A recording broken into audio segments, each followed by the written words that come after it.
Integrity Racing League celebrates its 13th year of action with its biggest race ever. 120 laps, 300 miles, and 58 drivers registered with time till to spare. It's about time we go racing once again on Monday and Tuesday nights. And to kick it all off, welcome back to the Integrity Ignite Series. It's our third ever year of competition, our fourth season, and our second ever full-length campaign. Defending champions, former race winners, and newcomers alike have taken to the circuit once again for what is expected to be our biggest and best year of competition. Ever expanding this series and with better and better racing quality yearly, it's no surprise to say the expectation is to go sky high with 2025. And no better place to kick off the party than the virtual Daytona International Speedway, the world center of racing, for the third annual Integrity 300. Up from 250 miles, it's our third annual February season opener, but this time it comes with a twist. 40 extra laps and, of course, 50 extra miles. It's going to be one of those nights that we remember, of course, fondly for the series as a major turning point as drivers welcome themselves onto the platform alongside some of the best who have been with us for more than a decade. We're glad to be back. This field is glad to be back, and we set the qualifying order last week with the duels. With that said, nearly 30 complete rows of drivers are ready to try their hand at victory lane, and it looks like all but two drivers are in this spectacle for the long haul. Welcome back live on FTN. I'll be your host for tonight's broadcast. I'm David Kreutz, commentating and producing. This one's a particularly exciting race for us because it comes at the end of the Speed Week season for iRacing in all leagues and campaigns. We've done a 500-mile race so far this season. We've done a 300-mile race so far this broadcast season before. Integrity brings you Daytona action on back-to-back nights. We're kicking it off with this 300-mile race, and then from there, we'll go racing for 250 miles tomorrow. Right now, drivers are on pit road, but not for the main event. We're waiting right now for our second heat to come to a close. And with that being said, a little bit of time until drivers get things going. We'll have 5 extra minutes for drivers to prepare. With that said, then we'll go racing. 120 laps on the table from this 2.5-mile circuit. And you can see right now some of the front runners who we are ready to see go at it all night long. Of course, inside of row number 1 tonight is going to be Tom Wetmore. He grabbed the overall pole position in fast lap qualifying on Monday night. The number 69 will start inside of P1. Right now, he's not on the track, and we're waiting for this session to clear until we can get everyone together. A little bit of time until that point. Let's get to learn Daytona International Speedway. 5 minutes left for these drivers to make any final changes. And as a result, they're going to know a few things pretty clear. It's one of the fastest tracks in all of our schedule, and of course, the best place to go for our first. Opened in 1959 for first use with a Daytona 500. With that being said, it's seen many different uses over the years, but as we saw last night with the 500, William Byron getting the job done, this is the most important and most well-known configuration. Daytona International Speedway, 2.5-mile oval with banked turns of over 30 degrees across the entire venue. The tri-oval also banked, which means drivers never have to worry about speed, but they will have to worry about strategy. It's a big track, but when you fill it with almost 60 drivers, you're losing a lot of room from front to back. That's something drivers absolutely have to keep in mind tonight, as we are moments away from getting the clear to go to our final practice session, just waiting to ensure everyone is with us. And of course, the fans already rolling in the chat room. Thank you for stopping by. Shelton Ponder, excited for the season. Newcomer on the channel. Great to have you here. Also, Fro Buffett, unfortunately tonight, doesn't look like we have Alan Rowell with us. We're hoping to get him back for the remainder of the season. Tonight, the number 43 crew, so well known for season after season of being with us here, not going to be starting with us. Coming soon, though. Chris DeWeese looking out for a defending champion of Braxton DeWeese. Braxton is taking on the number 1 for this season. He won the championship last year in the number 13. Alan's Art Image is also in the chat room as well. Still waiting to get the official call to our Faces. Starting grid, final warm-up, whatever it may be, the drivers' meeting is in official turn.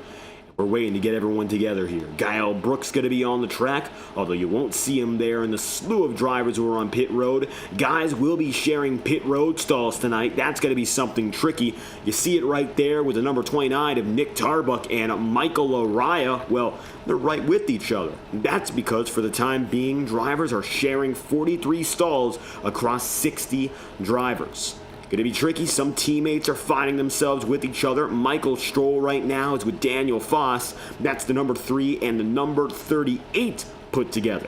You can see right there, paint schemes merging with each other. This isn't the official lineup. We're just waiting for this heat to come to a close.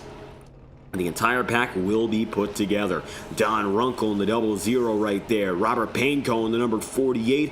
Blake Cannon and Michael Araya, two of the best drivers from Tuesday nights. They're making their way over, and Araya already a champion of the Octane Tour. This would be his first ever Ignite race for points-paying purposes. Did very good in his duel. Number 44 has been impressive all throughout his integrity career. Cannon, one of the very few drivers to hold wins in both the Octane and Ignite series, so he's coming in with that expertise. Few other drivers on the track. Don Stevenson, the number 47. Don right now going to be up in front on pit road in his traditional pink and black number 47. Sebastian Miller in the 83, a driver we see on Thursday nights, and he'll be back with us with the Highline Racing League very soon. He's up front looking for a good run. And of course, lest we forget the rookies of the field. One of them being Josh Gallagher in the number 96. Gallagher tonight looking to make his first career start. Michael Krobach in the 72. More of the same. Cole DeRogers in the number 23, another brand new face. You're only looking about a quarter of the field now as everyone gets settled in. Still waiting for the official call to the starting grid placements. Daco Parka, number 10, brand new driver starting at 49th. Rob Ackley is anything but a brand new driver, and he's one we have to mention tonight because he in the number 22 is the first ever Ignite Series winner, getting the job done in the very first race in Daytona 2023. He knows what it's like with a big field. 43 drivers came out for the first ever Ignite Series event, and it was a packed house till the very end. Ackley came away with the win. He's driving in the number 22. As always, he's made a big change in color. He's gone from blue to orange, but it's still the same driver with domination, intimidation racing. Boomer Logan, you see him right there. He's in the number 94 tonight. Jack Daniels is going to be the sponsor for him. And right now, Boomer looking to go for a little bit of a stronger run. Didn't do the best in his duel, looking to improve as we look at the entirety of pit road here. League admin still settling things in fully.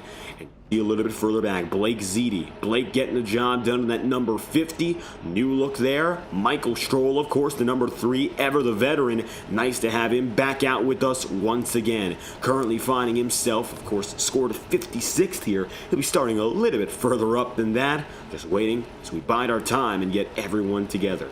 Jack Drucker is in the number 56, that Wawa paint scheme. Jack, brand new. It's his first ever time here in the Integrity Racing League. Adam Nunley, Taylor Story, and Pit Stop TV coming in. Thank you all for stopping by. Calvin Filarski getting some support. Cal, a veteran, looking to go back at it once again. He's looking for a strong run. He had some good speed in his second duel last week, just wasn't able to get the job done for the victory. Eric McFarland is running tonight with Roadhouse Racing, and of course the big enterprise, Domination Intimidation Racing. They've got their number 29 in Nick Tarbuck, one of the strongest forces. He was a championship finalist in both the Ignite and Octane series last year. He's a strong pick, and a stout one at that, winning the Daytona race in 2024 in the Tuesday night series. Furthermore, Gael Brooks going to find himself down on pit road in that same stall. Look a little bit further ahead, Justin Morton in the number 9. Then from there you got Tom Wetmore, the pole sitter, Daco Parka, one of the rookies we mentioned, and of course, looking a little bit further ahead, Blake Gordon.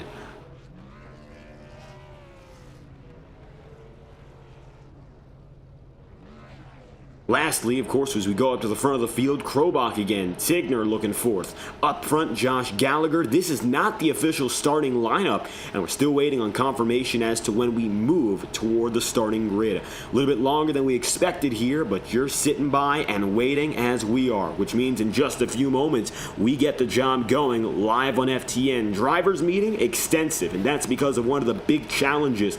58 registered drivers. The all-time record in the Integrity Racing League was set last year at this very venue with a total of 55. So add 3 more drivers to that concoction and of course add more laps and more mileage.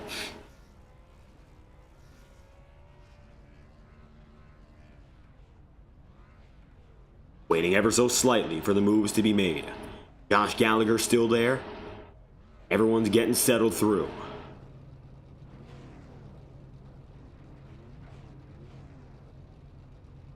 Tim Rogers, the number 80, he finds himself at the back of the field here, one of the lone rookies outside of this double stalling procedure. Rogers is in the number 80, and on the Tuesday nights, he'll be running in the number 81. Expect him to be strong. Rogers, right now, still finding himself on pit road. Additionally, Brent McClendon, the number 11, and here are a few other drivers we haven't focused on yet. Andrew Hamilton in the number 16, and the number 88 of Josh Christman. We're looking at the race control and not quite sure exactly what's going on here. We might be looking at a session restart, trying to get official confirmation as to what is going on here. Looks like, yes, session delay is in effect. So we'll be going on to another session of the virtual Daytona International Speedway as we get the starting grid locked and loaded. You're watching live on FTN coverage of the Integrity Ignite 300. I'm David Kreutz, and it looks like we're going to have to take a quick break sometime very soon. As a result, we'll move on to our next session and get the race going in about 15 minutes here. Delay on track here at Daytona. We saw quite a few delays, of course, in the 500. Several hours of rain, in fact. So we're going to wait it out and get things rolling. We'll be back at it in just a moment here. Fans, we're with you. If you have any comments or shout-outs, we'll be interacting with you guys, and then we'll get the job rolling, we'll get the ball rolling, and we'll have racing coming at you. 58 drivers, including former race winner, of course, the 22, Rob Ackley, former Next Level Racing end-of-year champion, Thomas Bressi, inaugural season champion, DJ Stagner, league owner, Jacob Fife, and a litany of other drivers. SNT champion for 2024, Vinny Tigner, Cody Smith, the 2022 season champion. The stout field, it looks like tonight they'll have to wait just a bit longer. iRacing pace car now looks to be rather alone here. The rest of the field has cleared itself out, so we'll have to wait, biding our time until the next official move is made. League admins will let us know. Race should still begin within the next 15 minutes. And then we'll get the job, of course, started with 300 miles anticipated for tonight. Still no official confirmation as to when that next session goes up. Should be coming up immediately here as drivers are being forcibly disconnected. You're watching live on FTN, and we're going to stand by, stop back for a brief moment, and take a quick break, brought to you by our friends at Next Level Racing. We've got some great promotional deals all night long. We'll tell you more about them as the night progresses, but first we'll take it back and give you some of that great promotional action from our friends at nextlevelracing.com. We will return right after this. Thank you for staying tuned. We'll be back as we get our new session up. You're watching the Integrity Ignite 300. We'll return after this.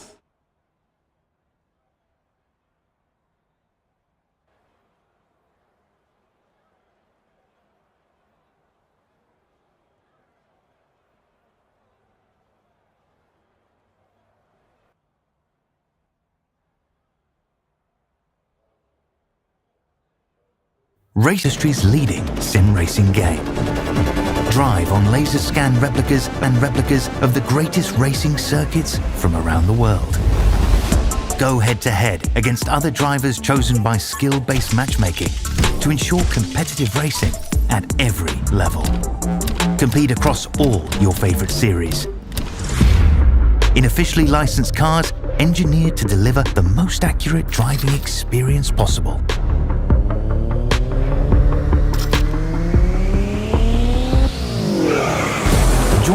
race or host your own with players from across the globe. Race against the computer or in a league with friends. Feel the thrill behind the wheel. Visit iRacing.com.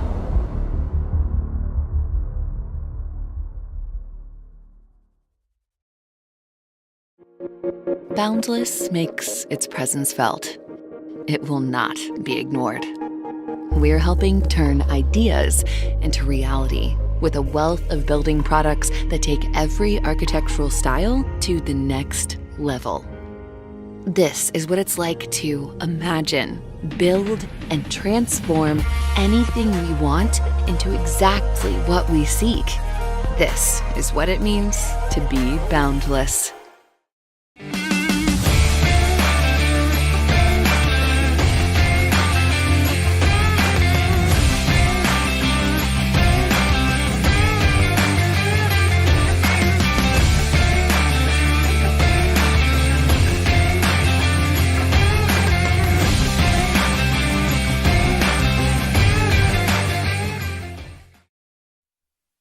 This message is brought to you by the rebrand of Throttle Graphics and Designs.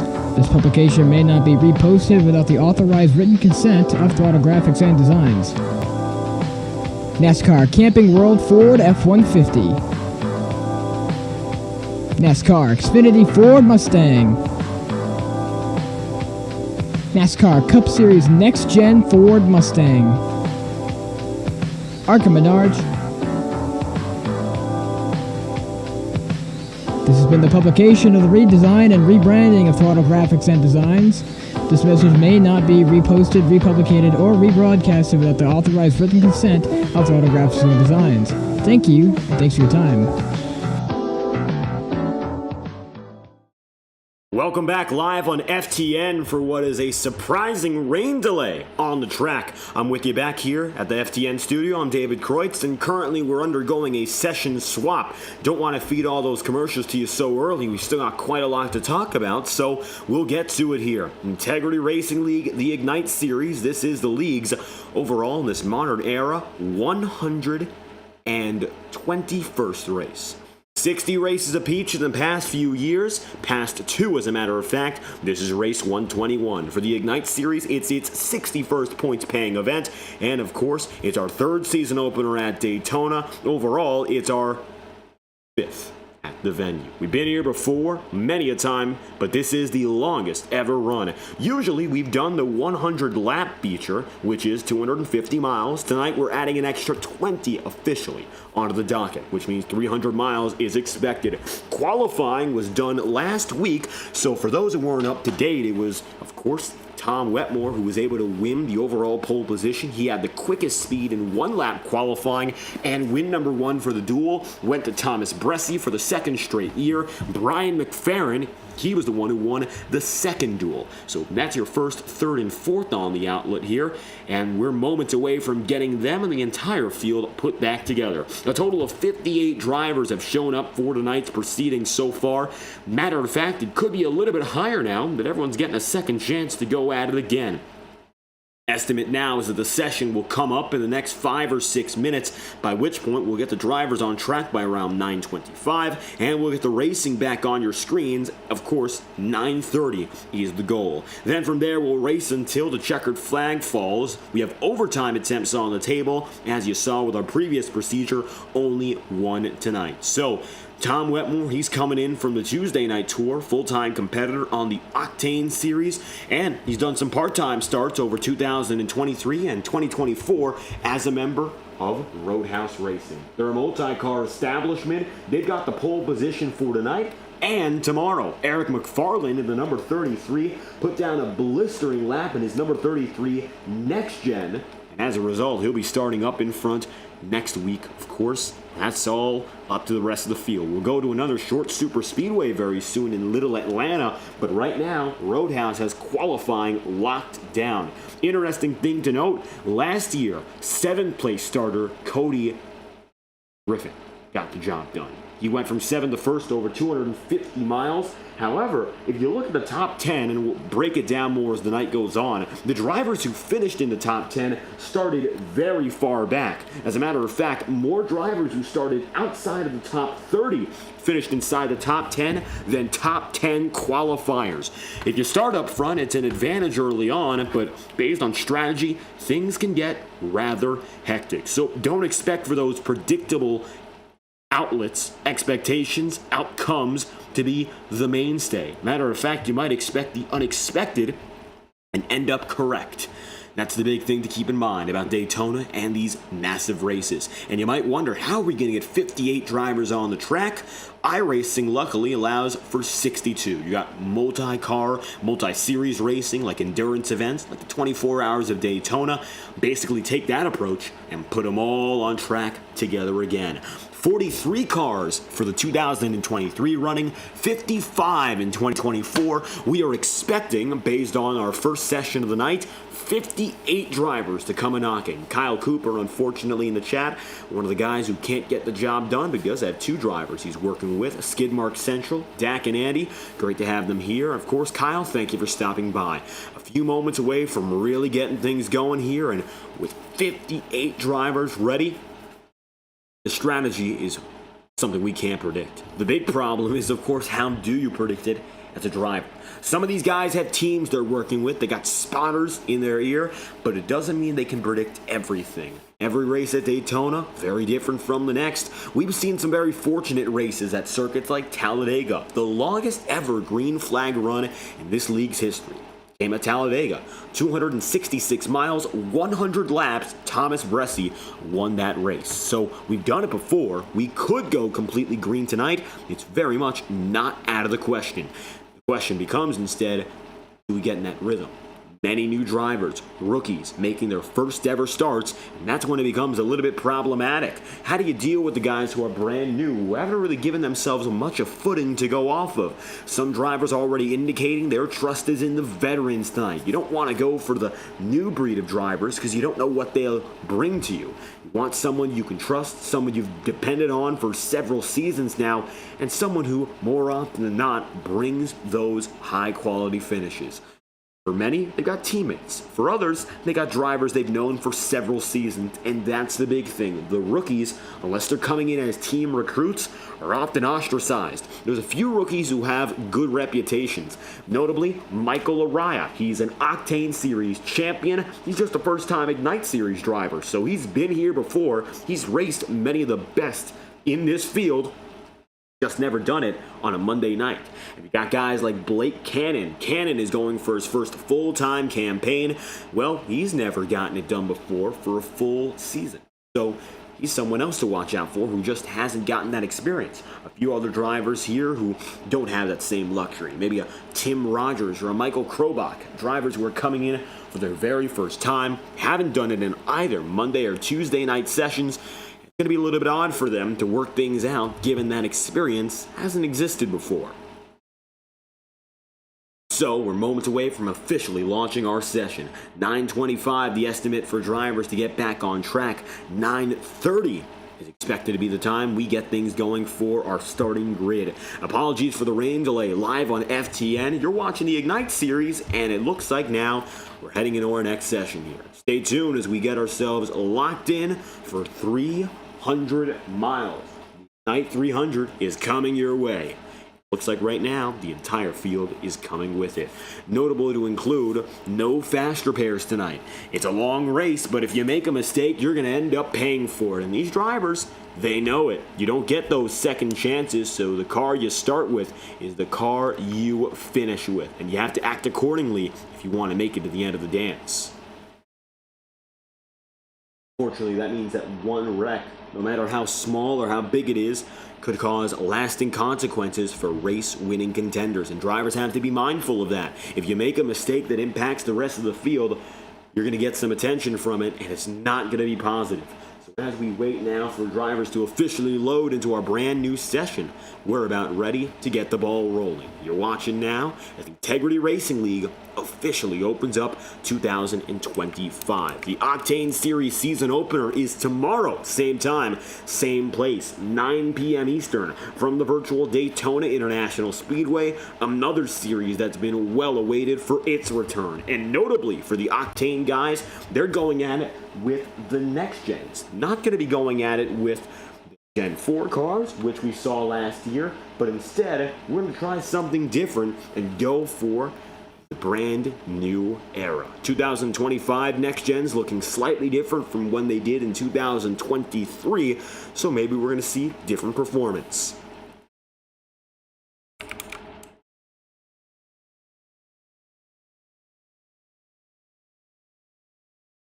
iRacing still not officially allowing drivers to enter the session. It's up, but currently it looks like viewership and registration is ineligible. So, with that said, just a few more moments and we get things going. Taylor Story, Let's Go Octane, of course, we're excited for it as well. The Octane series is bringing what's expected to be its record crowd and its highest ever attendance for one race. That's something we're especially excited about. Often the Ignite series does amazing numbers throughout the entire year. The Octane series has, unfortunately, had a little bit of trouble doing the same thing with the same caliber of drivers. So Tuesday nights, watch out. We're expecting the unexpected there as well. And now we're expecting to at last get inside and lock in at Daytona once more. 58 drivers saddled in to their Chevys, Toyotas, or Fords. 3 manufacturers, 58 drivers, 1 winner. And no excuses now. We're about ready to get the qualifying grid fully put together, and it'll be Tom Wetmore who sits inside of row number 1. He is your pole sitter tonight. I think he's rather proud of that fact. Roadhouse Racing doing a wonderful job and establishing 2 pole positions across 2 different series. That's a level of dominance, of course, I think that team wants to continue. Domination Intimidation Racing, or JTM Motorsport, have been the historical best proponents of superspeedway racing, with drivers like Michael Stroll, Chad Mikas, or Rob Ackley, or Nick Tarbuck for the DIR crew, and Thomas Bressy's been a one-man showstopper at tracks like Talladega. He swept Talladega in 2023, putting together 2 amazing performances at that venue. More than likely, those 2 big teams will be the teams that do it once again. The independent guys have great chances since they're stronger in raw numbers, but if they don't communicate, they're going to be in a bad situation, perhaps worse yet than any other crew on the platform here. Last time we went to Daytona, of course, for the season opener, it was a photo finish, and came down to Cody Griffin getting the victory. First time we went to Talladega in 2024, it was Jacob Fife who broke his winless drought and got his first ever Ignite Series win. All these drivers we're speaking of, with the exception of Cody Griffin, are in tonight's race, and they're looking to continue writing history. For some of them, I'm sure they'd like to rewrite history. I think that's the case for Brad Patton tomorrow night on FTN as he tries to go after his first Daytona victory in the Octane Series. He came second place in the first ever Octane event, and now it looks like we're ready to go at it. Drivers are locking in, and we are as well. Session is almost completely loaded, and we're ready to bring you all the angles. A few additional credits we'd like to give out before race coverage continues. Special shout out to Andrew Schulte at the FTN Overlay Department, bringing you the amazing graphics for tonight's race, and Thomas Bressie for the in-car camera cockpit. We've been with Thomas Bressie since the beginning, and it's great to have him back. He's in the number 24 Chevrolet, Exalta sponsored as always, and tonight he's looking to give us a good show, inside access to what's going on behind the wheel. With that said, rain delayed coverage is finally coming to an end, and shades of the summer of 2023, the track is foggy. Not as bad as that summer race, but I'll tell you this much, it's not clear skies at Daytona anymore. Gone is the sun, and in its place, a resounding gray fog.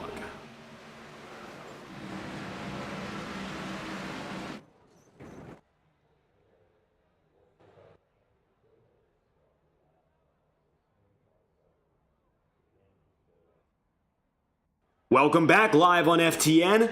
Looks like we've got things going once more. Drivers should be settled in now, and you should see on our screen the Daytona International Speedway is back. Looks a little bit different, so race conditions have slightly shifted. We've gone from the sunny skies to a very familiar look. It's overcast, that's for sure. 73 degrees Fahrenheit with an ambient temperature very mild. Track temps coming in at 90 degrees, but the humidity is what's really kicking up the foulness. 95% winds southeast bound at 14 miles an hour. Visibility is far from optimal, but we've seen worse. We mentioned that 2023 summer race is a big problem, but tonight looks to be somewhere in the middle. These foggy races usually translate into strong runs. The weather shouldn't concern these drivers all too much. Luckily, it's not raining. Now that we're back in action, we should be able to give you the full story here. Drivers are going to be put together back on pit road, but when we get the command to send them to the starting grid, that's when we know we're going green flag at it. 9:28 p.m. Eastern here. The estimate was 9:30 we'd get them back on the grid to race. It looks like we should be able to make it to that point here. Drivers are back on the track, getting their final reps in, and for the most part, they look good to go. There is Casey Shue alongside Vinny Tigner. And with that, a majority of the field is connected again. These drivers are taking a sort of ceremonial pace lap. They weren't allowed on the track before. Now they are. Good to see them. It looks like right now Casey Shue, great for him to be back.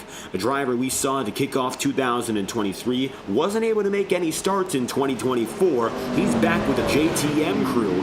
He's with it at the front of the field.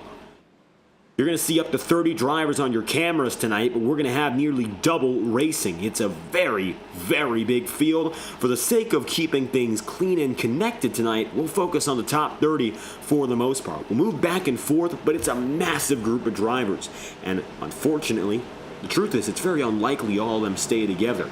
Cal Filarski in chat room got some support from our friend Corey Pinkley. Welcome, Corey. Looks like right now we don't see Filarski on the track up front. Should be with us, though, as the night goes on. Calvin in number 91, we've seen him in before. Looks like he's running it back once again.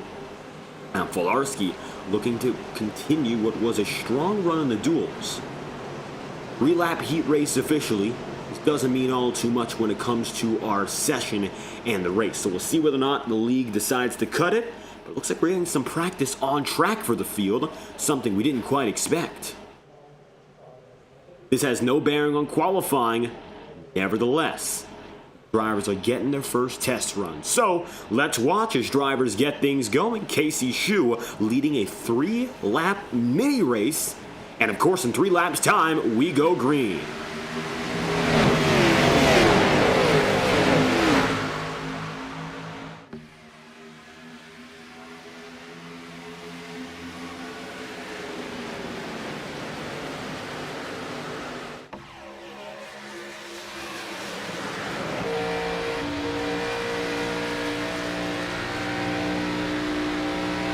So with this race really not having much significance on how everyone performs, they're already wrecking in the back.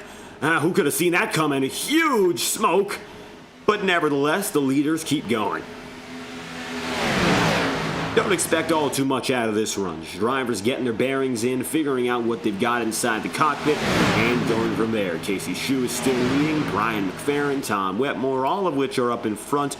But it really looks like it's just going to play out as a simple run to the checkered flag. Up top, we'll see one go. That's the number 67. It looks like right now, high side driving for Will Reichert. Will can't get a move out of it, but shows close to the front of the field. Just can't quite get the top spot. Casey Shue in the number 4 right now works down to the bottom group. You got Tom Wetmore in the number 69 looking at it as well. Wetmore, no dice just yet. It is a huge field, and you can see now that our overlays have finally updated everything, taking a good lap to just get everything in one place. Let's let this run out. Let's see who wins this one. It's your first race of the day. Maybe some good luck for whoever gets the job done. White flag, 1 lap to go here. Your official race begins next. Qualifying already decided. So the Octane 250s tomorrow, the Ignite 300 is in less than 5 minutes. White flag, last lap. Cool, Blake Gordon into Riker. Morton goes spinning. Blowing motors all across the track. What do? Going high. Casey Shue still in control. He's led every inch of this race. Here comes Tom Wetmore. Wetmore high. Here comes the 69 for the race lead. Wetmore's got a shot. Vinny Tigner coming with. Side by side, very briefly. Casey Shue looking to bring it to an end. He'll win this 3-lap heat. Looks like with a resounding performance. Wetmore with a run won't be enough. Checkered flag, Casey Shue gets it.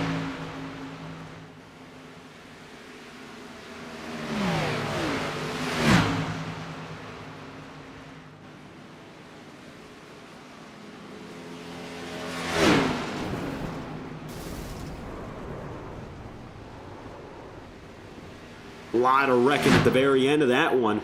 And luckily everything comes out just fine. Checkered flag falls on your very first race of the day. Not necessarily one of the big events. Just drivers getting their bearings in and running the first heat. So we're moments away now from where it all really begins. Daytona International Speedway, your main feature, is coming up next.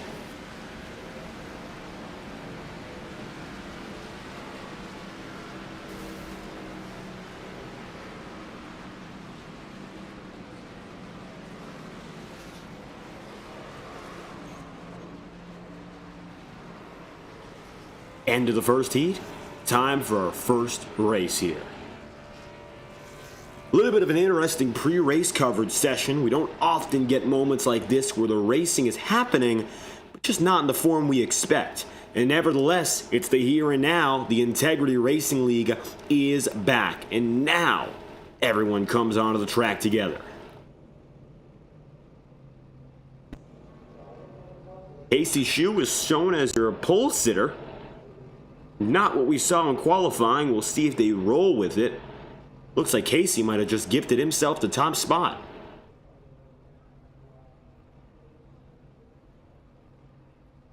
Now, we did qualifying last week, but it looks like a completely different order from what we saw previously. Nevertheless, Casey's going to be at the front of it. Got the rest of the field filed behind. And we'll see whether or not the iRacing gods determine this is the right way to go, or if we decide to change it here. Still, things are tentative as we get things rolling for 300 miles.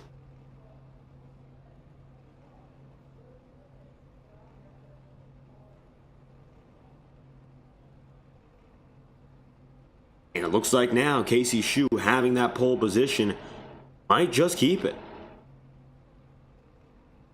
Tom Wetmore, nevertheless, will start in second.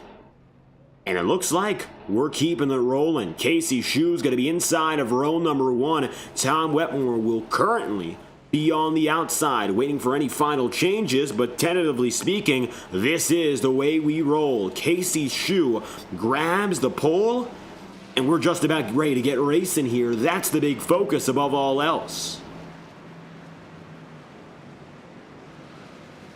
Green flag is due to fly this time by. It'll be Casey Shue. Rolling on the bottom, Tom Wetmore right up top. And it's about time we go green flag racing in Daytona. Got a total of 58 drivers going from the tail of the field. When our iRacing overlays get back in action, we'll give you a rundown of each and every one. And from there on out, we're ready to cover Integrity Racing. The Ignite Series begins here and now. 120 laps on deck, and we're excited to be back.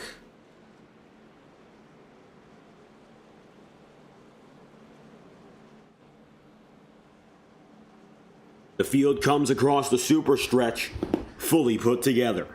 58 drivers. Massive field. And it's one of our most talented, one of our best equipped, and by all accounts, one of our strongest in league history. Celebrating its 13th birthday, the Integrity Racing League is back in action, and what better birthday celebration could there be than a motor race? A 300-mile motor race at the World Center of Racing. Welcome back to the Ignite Series. It's been a long winter away, but we're finally ready to put the speed back into our Monday nights. iRacing official pace car drops low. Casey Shue and Tom Wetmore have it up front, and the number 4 brings us back to speed. You're watching the Integrity Racing League. Let's go racing for 300 miles. The Ignite 300 is underway.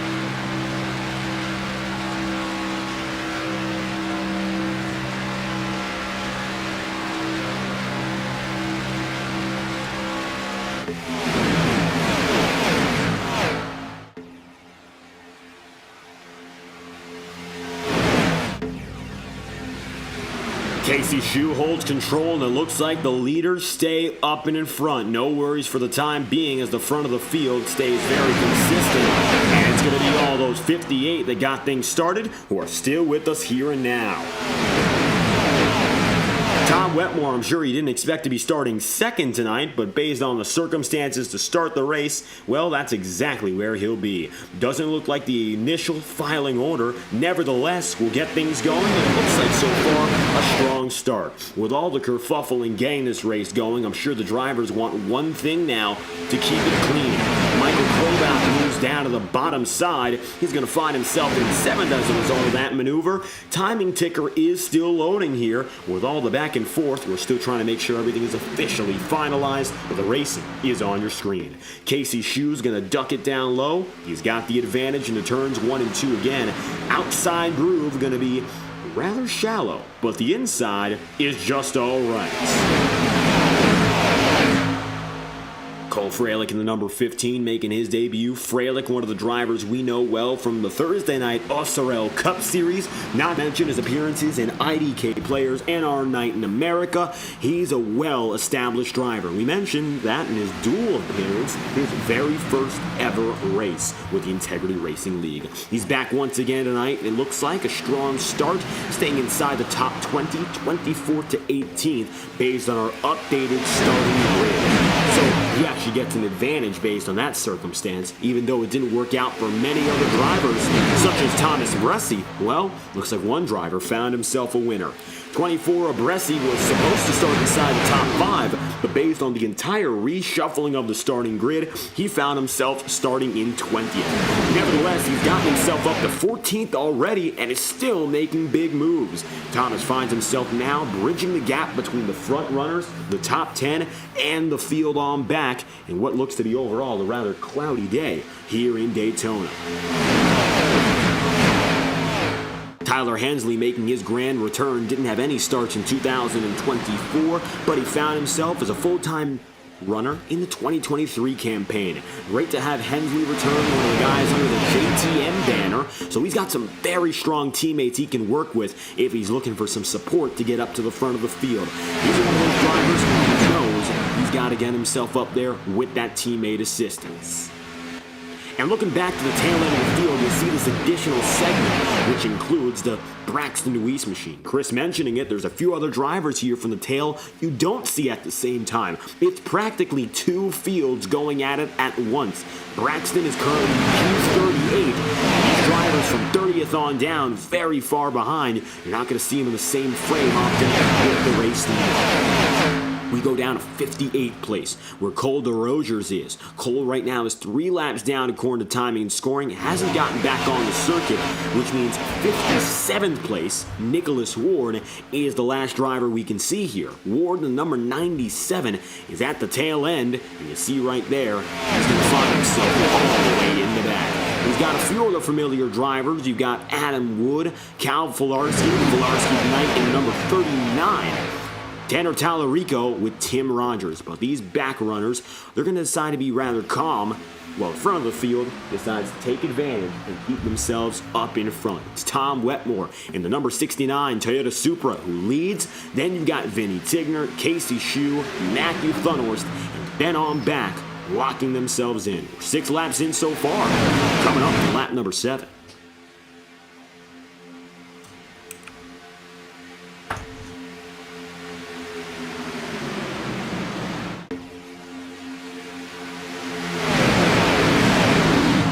Looks like at long last our timing screen is back with us here, so you're watching and now you've got the numbers. We're trying to keep an eye on all 58 of them, but it's going to be pretty challenging. Tom Wetmore at the front of the field. He's got himself there, still up and ahead on the high side.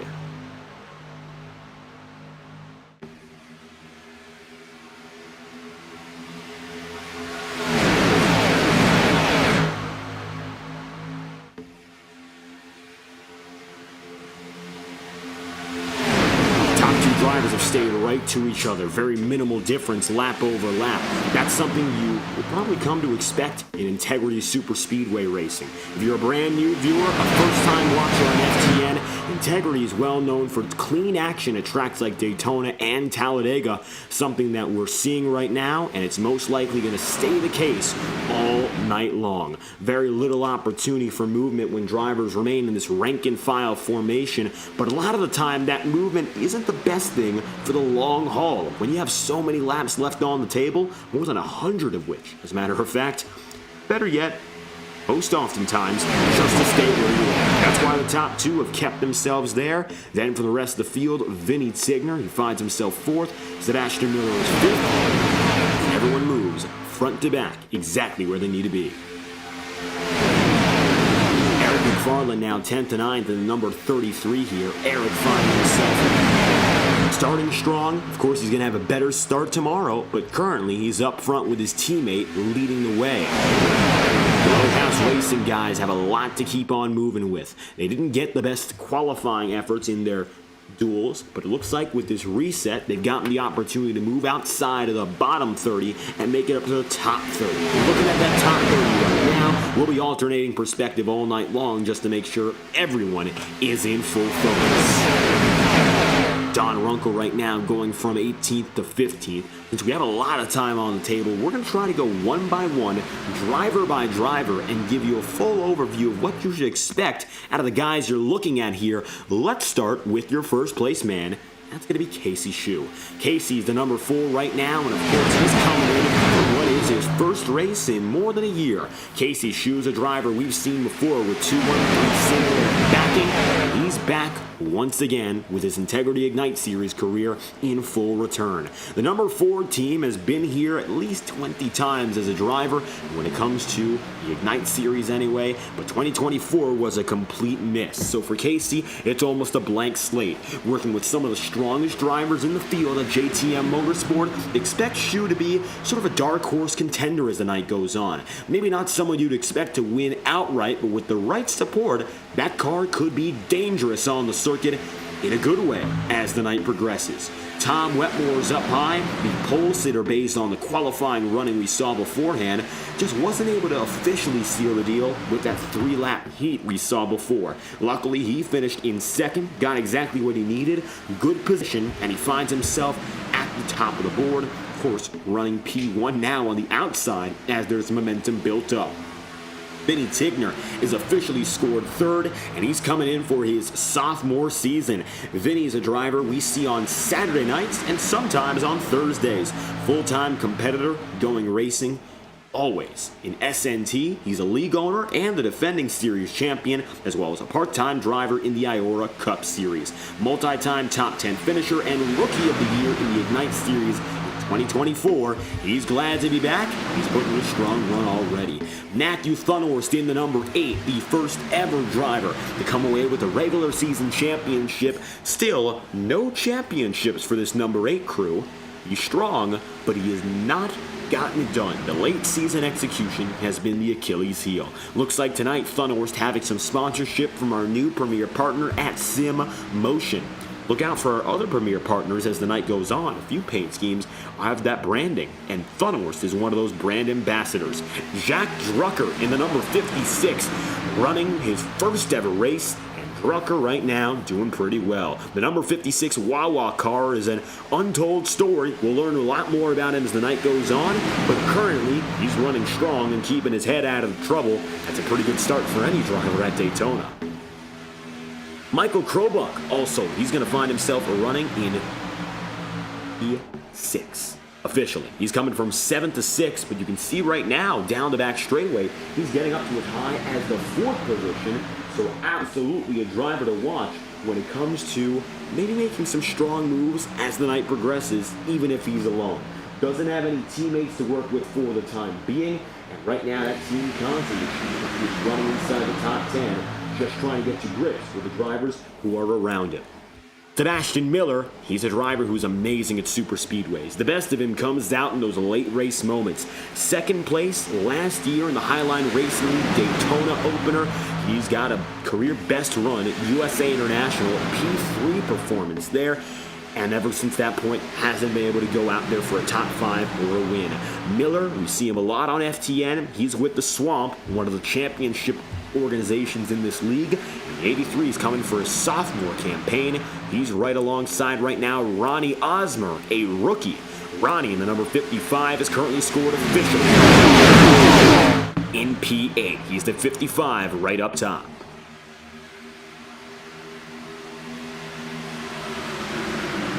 Josh Christman in the number 88 right here. He's another newcomer. The number 88 switching hands once again. This time it's Josh's. It looks like it's his alone.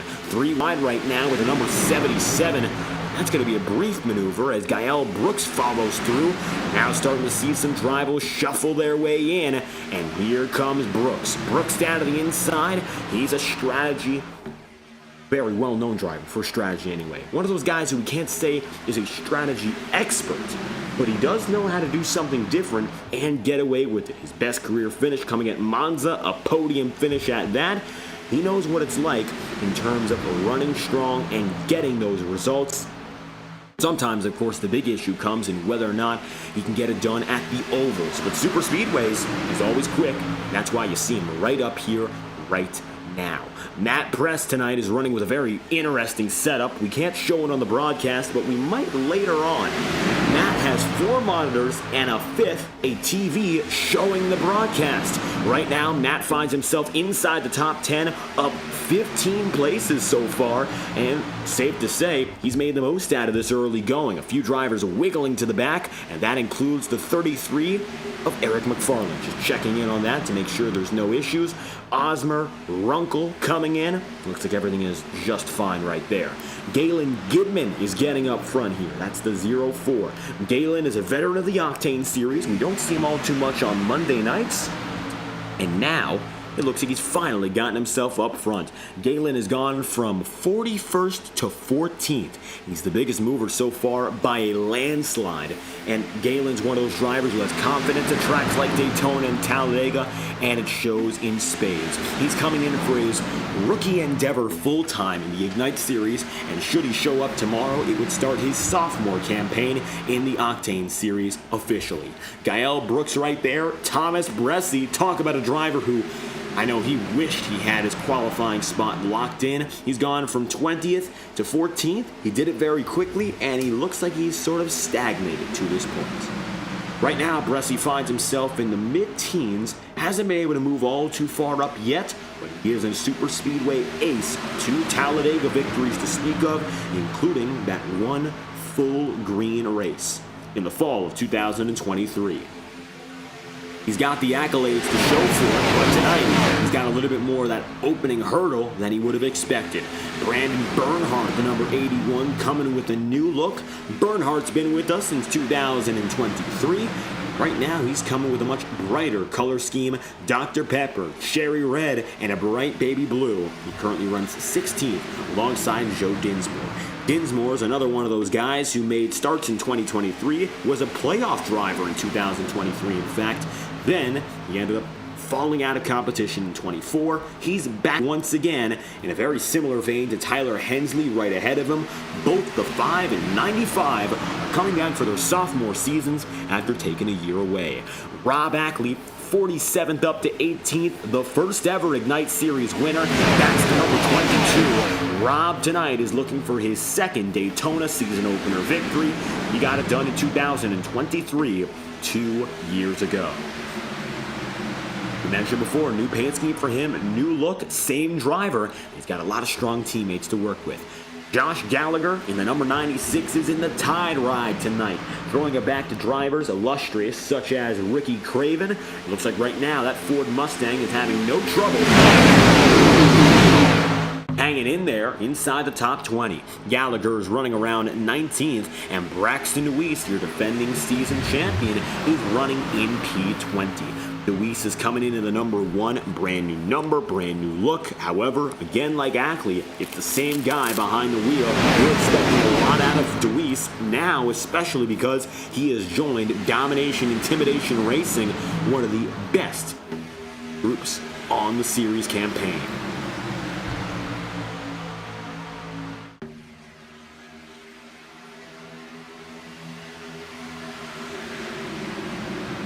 '21st is Brandon Lambert in the number 46. Brandon, for the time being, is a driver we also don't know all too much about. He's making his first starts and has gone so far from 53rd up to 21st. A wonderful start for Lambert.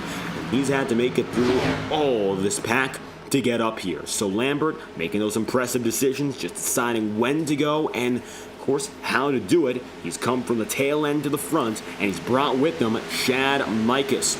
Chad finished P3 last year, got it done in our Daytona season opener in 2024, and was a top 5 driver all throughout. His caliber is something to be reckoned with, a force indeed. He's a driver who, no matter what type of track we go to, should be expected to fight for the win. Even if he might not get the best run at Daytona, he'll come back at you with the road courses, the intermediates, the short tracks, the super speedways, and the speedways as well. Now, to confirm, those drivers are not out. We're not rendering them on our screen, and as a result, the physics engine is not counting the bottom 30. They are still with us.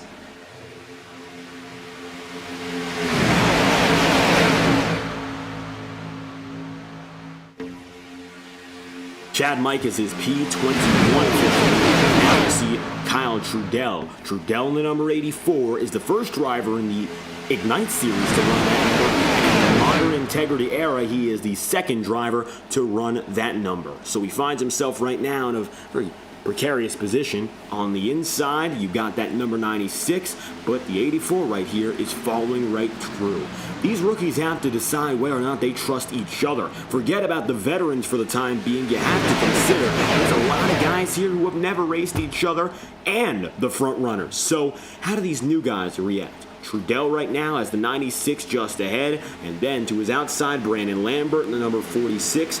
Kyle is right now mired in the middle, 24th as it stands. And then you look back and you've got guys like Cody Smith was the overall champion in 2022, still sponsored by Next Level Racing. He's been with them since 2023. Same paint scheme, but a new logo for Next Level Racing, simplifying and modernizing their brand image. NLR continues their partnership with the Integrity Racing League into its 3rd year of competition. We'd like to thank Next Level Racing for their continued support and dedication to this league, and they've been with us for the long haul here on FTN as well, so we cannot thank them enough for their continued efforts. Don Runkle, a veteran of veterans, but not someone we've seen all too much in the modern era. Don of the 00 finds himself currently running in the 22nd spot overall. It looks like he's fighting side by side with Tony Smith for that title. Runkle in the 00 there, red, white, and blue, showing that firecracker spirit at the track that previously hosted the Firecracker 400. He's currently about a second and a half off the race lead, and he's got that assistance pretty strong from Cody Smith and company, but also Blake Gordon.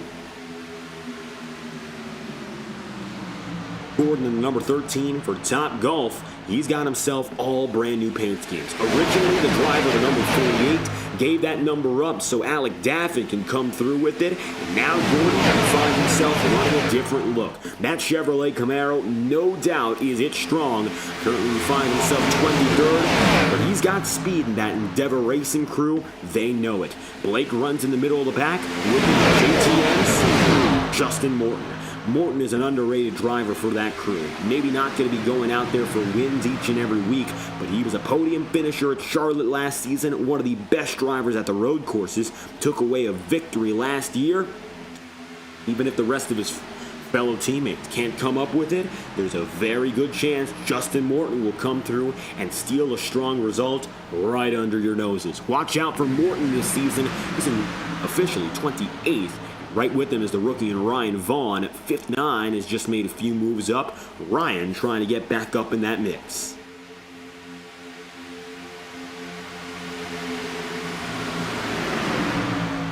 Jared Davis, 1 week ago, was asking us how to register live on stream. And ever since that point, he was able to come away with an Octane Series dual victory, and he finds himself in the Ignite Series race. He's been able to go for the double result, of course, racing in both series, and he's making his first start in this number 19. Great to have Jared with us. He's a well-acclaimed driver in the iRacing scene with nearly a 6,000 I rating, a perfect 4.99 safety rating, and right now a second and a half back in the late race leader overall.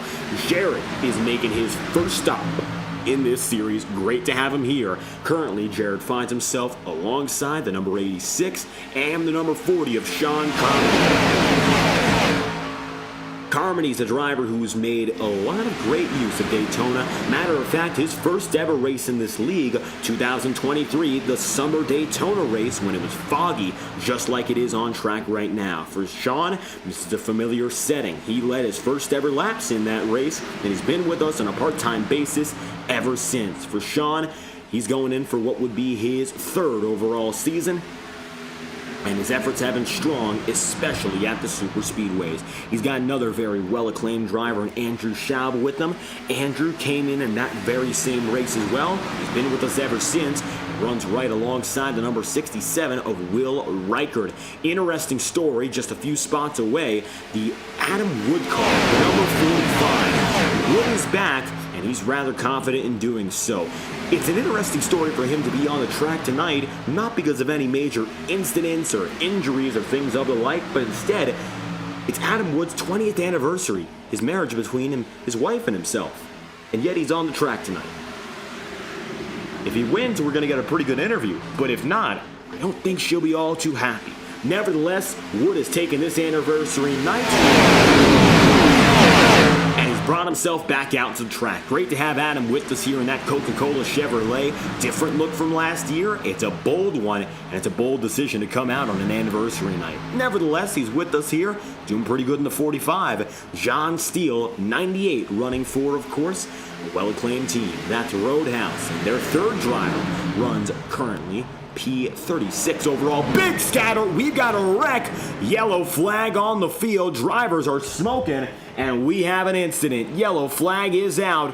Drivers heading down to the apron, but it looks like most of them get away.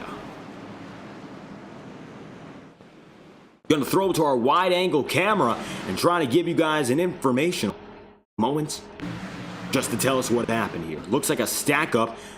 Brendan Lambert gets loose, and it begins by the front of the field stacking up and getting into the rest of them. So when the 46 of Lambert got things going, he slid out of the way. Tyler Hensley got backed up. It looks like very little damage overall, but Lambert goes down and slides, and the yellow flag falls. Take a look at this from inside his cockpit. Driver slowing down. Then from there, just getting loose and wiggling out of line. Luckily, he and Tyler Hensley, they bear the brunt of the load in that moment. Most other drivers get away. We're riding on board there with Cole Fralick in number 15. And Cole looks to be just fine as well as we take a look back up front. Currently, it appears that Casey Shue still holds forward as your race leader. Casey's got control as drivers come across the line. Number 4 remains on top here. He'll get up to the iRacing official pace car, and the rest of the field will be right there with him.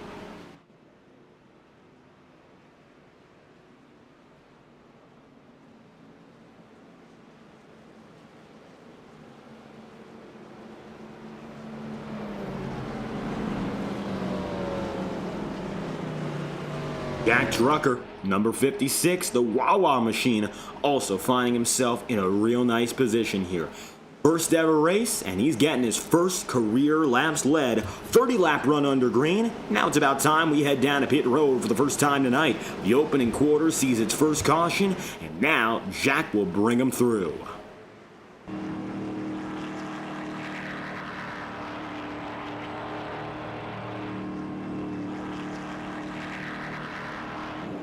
Four tires and fuel, the expected recipe for all drivers here, not expecting much differentiation as the night progresses. It looks like Blake Ziti in the 50 disconnecting early. Just like that, one driver going to retire. Michael Kaczynski more the same, although Michael never stepped foot on the circuit. Yellow flag is out. Let's see who makes it out first, and it looks like it's going to be Drucker, beaten by Tom Wetmore. Wetmore gets out first, then the 27 of Blake Cannon. Immediately after, Jack Drucker. So the number 69 gets away with the advantage. That's Wetmore, and Tom finds himself up in front.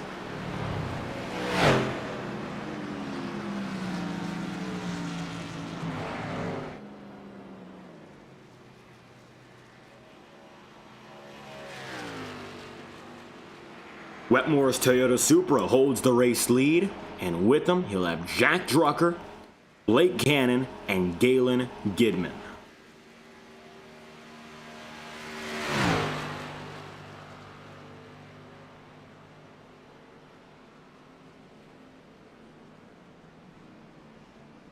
One driver that's starting to stay out is one of those who was caught one lap down beforehand, and that's the number 77 of Paul Mikolajczak. It looks like right now, Paul, the number 77, is the only driver to stay up in front. He's got the Next Level Racing sponsorship as well.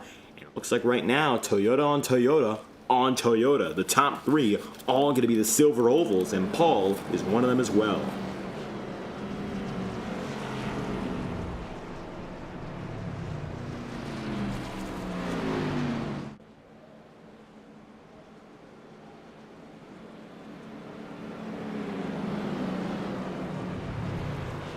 We'll come back green this time by lap number 33, restart number 1. Number 77 heads in, rest of the field is still intact. Currently it looks like from all sides, front and back, the field is well put.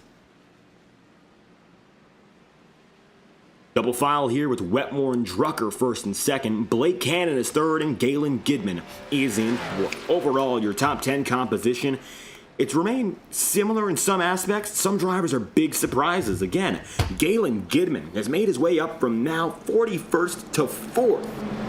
Done an unbelievable job in that, making it up nearly 40 places, the opening 40 laps. 4th to 5th is Vinny Tigner, and then you got drivers from the mid-teens or the mid-20s like Fralick and Matt Press, who, no doubt about it, they've had to work their way up here, but it's not the same level of effort. Someone like Gidman, then you got someone like second to first, Tom Wetmore, who officially anyway grabbed that pole position, although Casey Shue got the job done when it mattered, and officially Wetmore's pole was rescinded.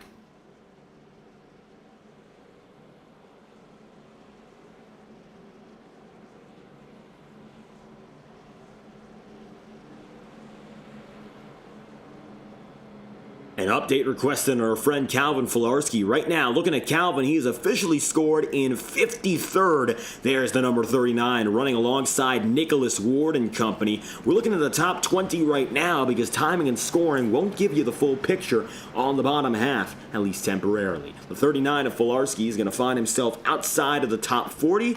Still a long way to go, and Cal has a completely undamaged car. Currently, he's with Dinsmore, Wood, Lambert, the number 23. That's another rookie. That's, of course, going to be one to look out for. Got a lot of time remaining for things to happen as we take a look right up front. Wetmore will lead your first restart of the night, and he's ready to get the ball rolling. Green flag's out. First restart of the day. Tom Wetmore puts it in gear.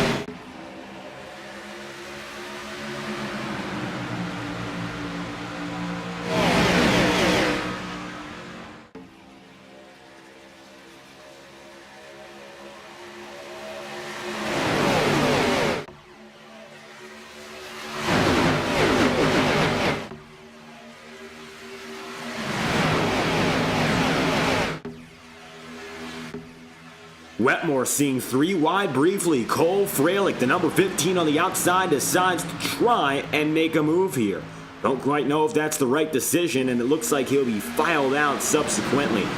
Odds are we're not going to see that aggressive racing style taken too favorably tonight, especially with so much time remaining, with so many drivers still on track. When you got 50 drivers in the field, making an errant decision could be the difference between 50 finishing and 5 finishing. We've seen it before, it really could go down. Nevertheless, Blake Cannon now has the advantage. There's the number 27 to the points. Cannon has the race lead. Wetmore heads down to the bottom side. 0-4 of Galen Goodman looks to accompany. And this is when it becomes especially exciting. The inside and outside lane wars. The first 30 laps look to be rather diplomatic, just a few checkups in between. But when you get to the point where drivers have to start considering what grooves to use for highest speed, for best momentum, for top performance, that's when it becomes more enticing. And currently, that's what we're beginning to see. Tom Wetmore finds himself on the bottom groove, looking to take advantage of cutting that distance and maybe saving some fuel. Meanwhile, a driver who's right alongside him, like Blake Cannon, absolutely wants to do something different. Use momentum, let the field and the speed carry him around, and put the power down naturally.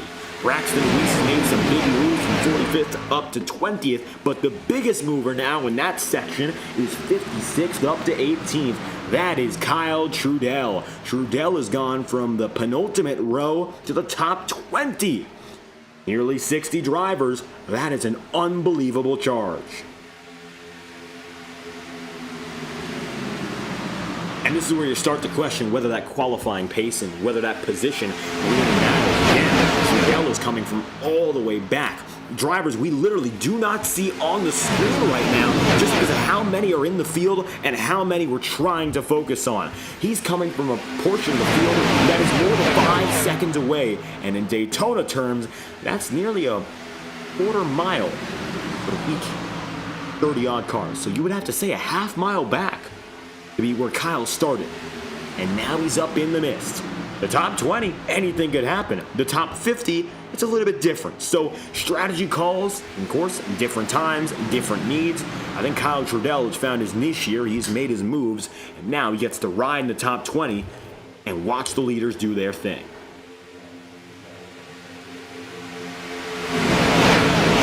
And here comes the big question. Do you trust those leaders up in front?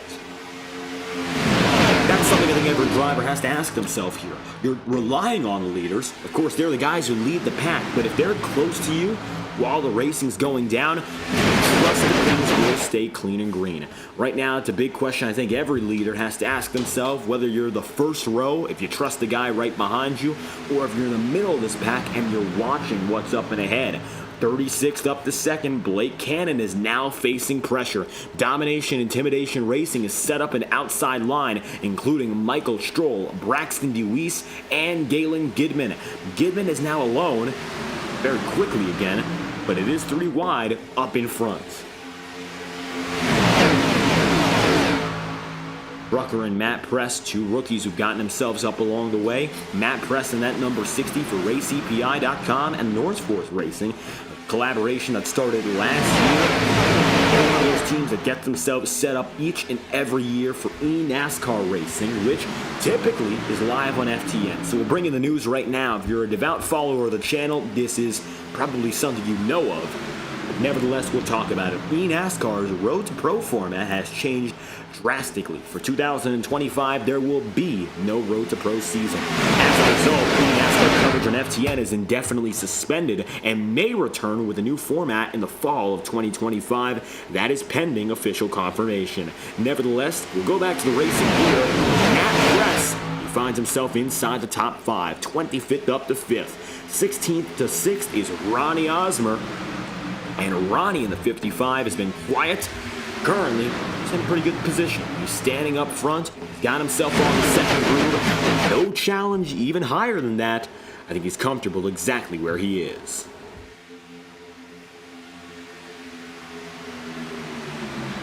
Blake Cannon's got that lead. Down low, he'll pull it. Tom Wetmore gonna take that block, and I'm sure Wetmore not all too happy about that one.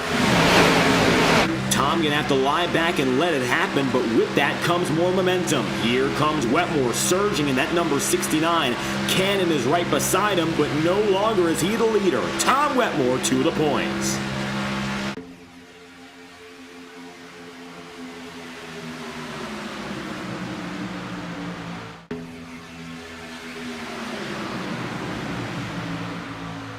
Wetmore's now up and in front, a car length behind. Vinny Signer right there in second. Blake Cannon going to be on the high groove there. He's got himself now the leader of the outside. Do you stay loyal to your groove, or do you decide to go for the opportunistic route? That's another big question. We're 40 laps in out of 120. I think these are the questions we have to ask if we want to consider who's going to win or who's going to find themselves at the tail end of the field here. Loyalty is very much valued at Daytona. Could be loyalty to your teammates, could be loyalty to a line, could be loyalty to a strategy call across various drivers. Sometimes it's not a matter of loyalty where people will be upset at you. It's more a matter of loyalty where you have drivers around you. Each car provides value in speed, in placement. Of course, in terms of keeping that clean car, you could have some protection. That's where the value comes in for a driver. It doesn't always matter who's behind the wheel. It matters that there's another driver around you. There is another car. There is another pair of 4 Goodyear tires to the ground. And that value comes from whether or not you work with that car. Do you stay up on the groove? Do you go down a pit road at the right time? Do you keep yourself out of trouble? Disregard the drivers and who they are. That's what this is all about. Being that leading driver in the leading car. And how do you find that? You find that through trust. And that's where the human element comes in.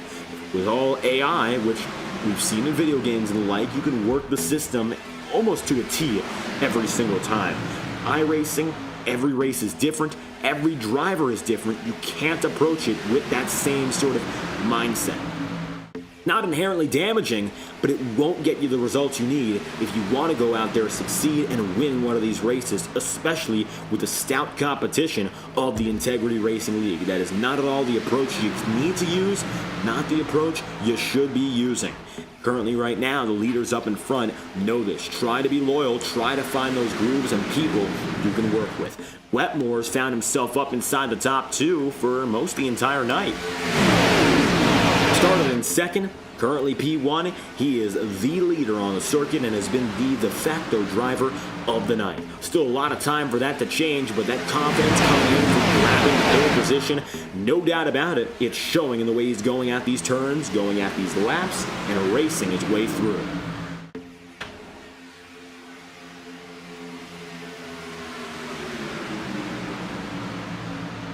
And that is, of course, something that every driver needs, that confidence. It comes in various forms, and right now, Matt Press, the rookie, decides to shoot himself up. Talk about confidence. Here comes the number 60 without a team. The individual takes it to the points. With Press now having the race lead for the first time tonight, Looks like Vinny Tigner is going to find himself third on the inside groove. Then you got guys like Ackley, Funhorst, Casey Shue. A little bit further back, Jack Drucker. Having to trust in these long lines also comes as a consequence of being the leader. Even though the leader has to consider whether or not they're in the right groove for the sake of their race, anyone else's race could make a difference, and a major difference at that. Now Blake Cannon decides to keep himself up there, and Tom Wetmore shoots up high. It's enough for him to go and clear down low, and he's going to work with Blake Cannon for the first time tonight. Wetmore attempting to do something that very few have done, and that is lead the both groups.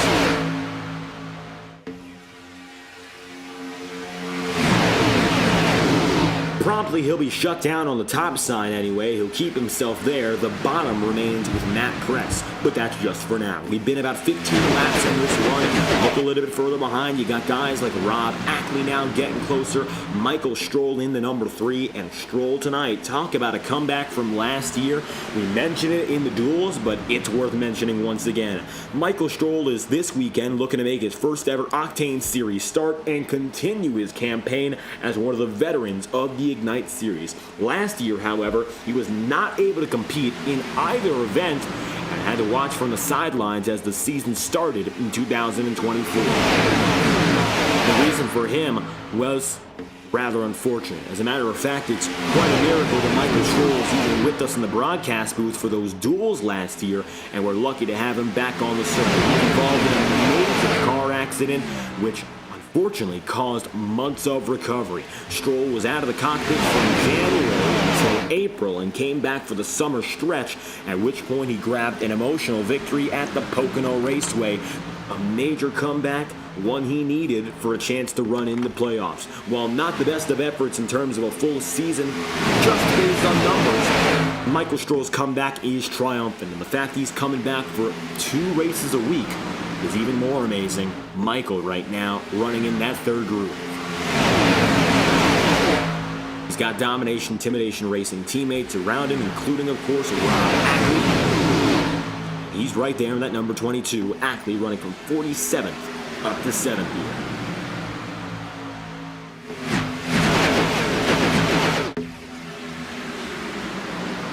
Wetmore coming up on a lapper. It looks like Paul has not had the best of nights. The number 77 is down 1 lap once again. Hopefully right now, it looks like he gets in a line quickly. It doesn't cause much trouble. Casey Shue goes high. Michael Krobach decides to leave room.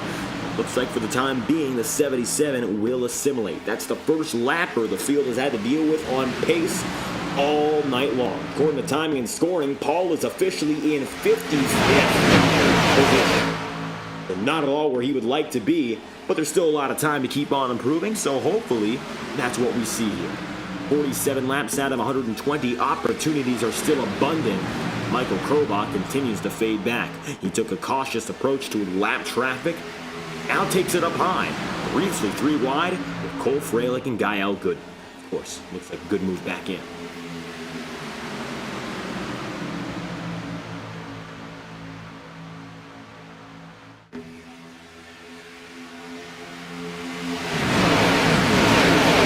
Wetmore still to the point here in Daytona. 48 laps then out of 120. Strategy hasn't come up yet in our discussion, but it is going to be ever important as the night goes on. First and foremost, Tom Wetmore. He's got the chance to lead everyone, and he's got to lead based by example. The first run we had came in at about 30 laps, so now we have about 90 laps remaining to split the rest of the way.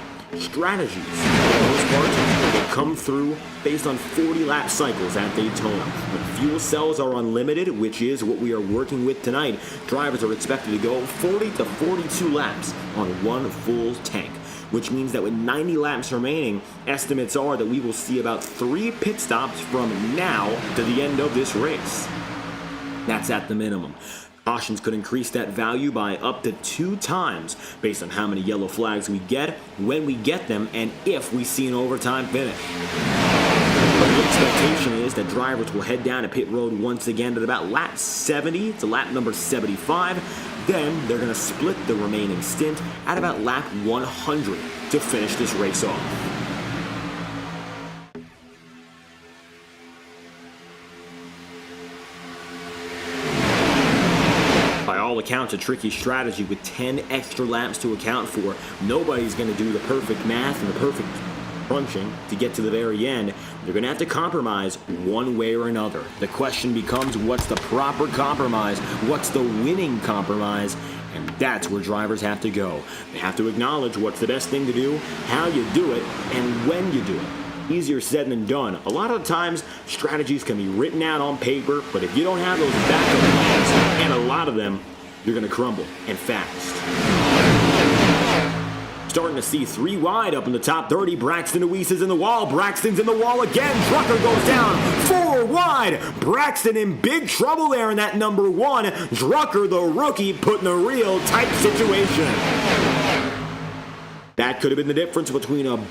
Cole has not found help in terms of high frequency, but he definitely is raising some eyebrows, and maybe it's actually in a good light. He's got Chad Mikas working with him now and testing this theory. This is something the rookies have to do as the season goes on. You got 30 races, of course, to get attention from the field. It looks like Cole's going to try to go for it in his very first. Get to understanding how drivers react to your decisions. Are your risky moves celebrated? Are they welcomed? Are they antagonized? Can you trust the drivers around you to go and make challenging decisions when they need to be made? Right now, I think Freilich is doing a good job in deciding whether or not he's got it, whether or not he can make these moves. A lot of these drivers who are rookies are shying away, laying back. Freilich doing quite the opposite. Instead, he's keeping himself in the picture and trying to get that attention. Looking at the bottom half of the field, it's still single file. We've got additional coverage in studio taking a look at drivers like Andrew Schaub and Jacob Fife, who are outside of the top 40 right now. They are all running single file. So just to keep in mind, we are looking at all angles in studio. We're just going to show you the most exciting racing for the time being. Rest assured, if anything does happen in the back half, we do have footage covering it at every moment. 3 wide now, Wetmore is down low. In the middle, it's Cannon, and up top, it's Cole Freilich. Now it looks like Freilich's found a friend, and he might just find the lead.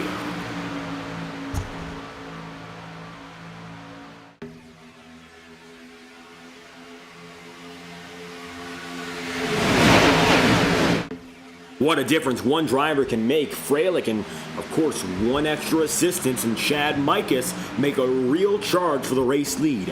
Brief, and oh so close to really fully happening.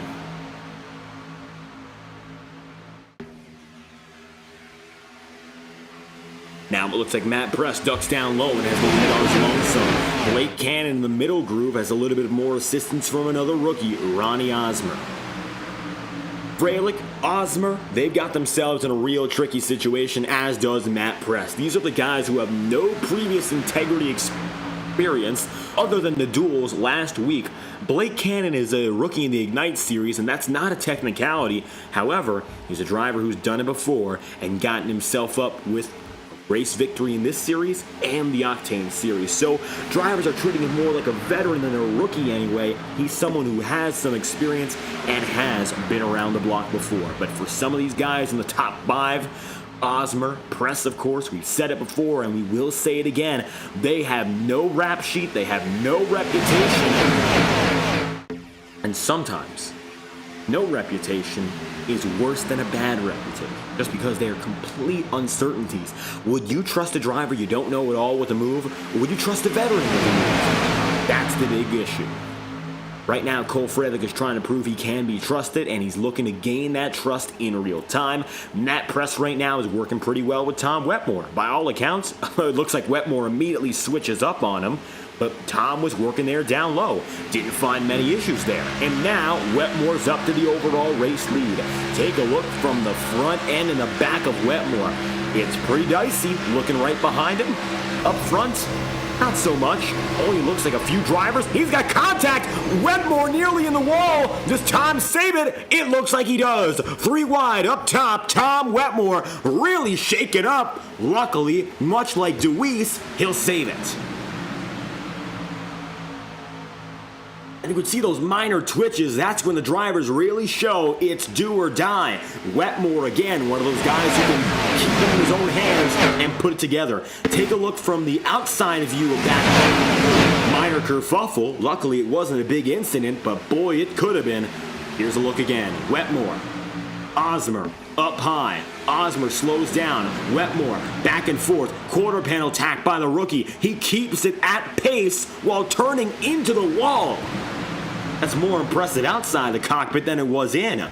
Damaged, but by and large, Wetmore makes it out unscathed. That's a great save. 2 already on the night, and Wetmore makes the second. That was from right up front. Ronnie Osmer, I'm sure, not too happy about that one himself. The rookie didn't want to cause trouble. Almost found himself smack in the middle of it.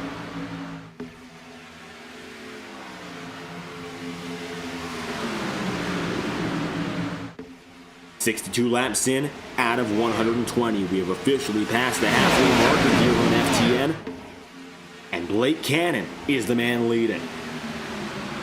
With 60 laps to go, expectation is our first green flag pit stop will come within 15 laps. Let's take a look now at the bottom end of the field. Thankfully, live on FTN tonight, we have coverage from both front and back perspectives, and this is something we're doing in studio for the very first time. We hope you enjoy it. It's a brand new look here on FTN. This is a completely different camera set we have, and it means that we can go back and forth from the front to the back at any moment. Here's a look at Andrew Schaub and Company with Jacob Fife and the like. They're running single file.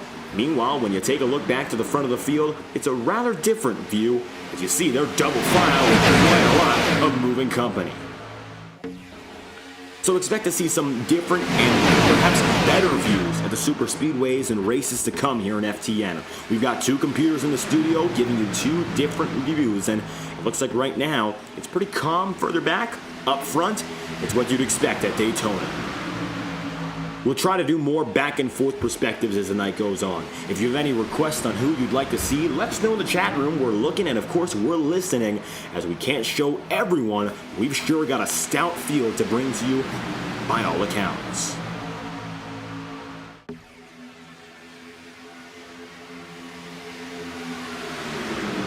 Notice that the field is doubling up once again, and that is for good reason. When you're getting closer to coming down a pit road, you don't want to be in any insane formations where drivers are up the track, down the track, making risky maneuvers. Now you want to get yourself in standard form, figure out who goes where, and then delegate yourself to pit road. Don Stevenson just gave the signal that he is heading down a pit road. Stevenson currently is scored in the 46th place and finds himself very far back on the leaders, while Rob Ackley controls. Stevenson finds himself way back. He might be coming in this time by. 65 to 75 is the official window. We're expecting drivers to make their moves in. Rob Ackley still showing nothing. And we're going to see when those pit in signals come in fully. When the entire field comes in, we're expecting more than 20 to come in the biggest bunch.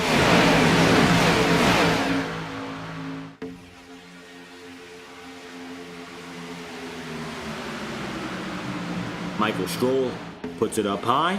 He's got Chad Mikas with him now, so DIR might be getting that team fully put together. Braxton Weiss, on account of that major save, or that mishap, well, he finds himself now outside of the top 10 and just outside the top 15.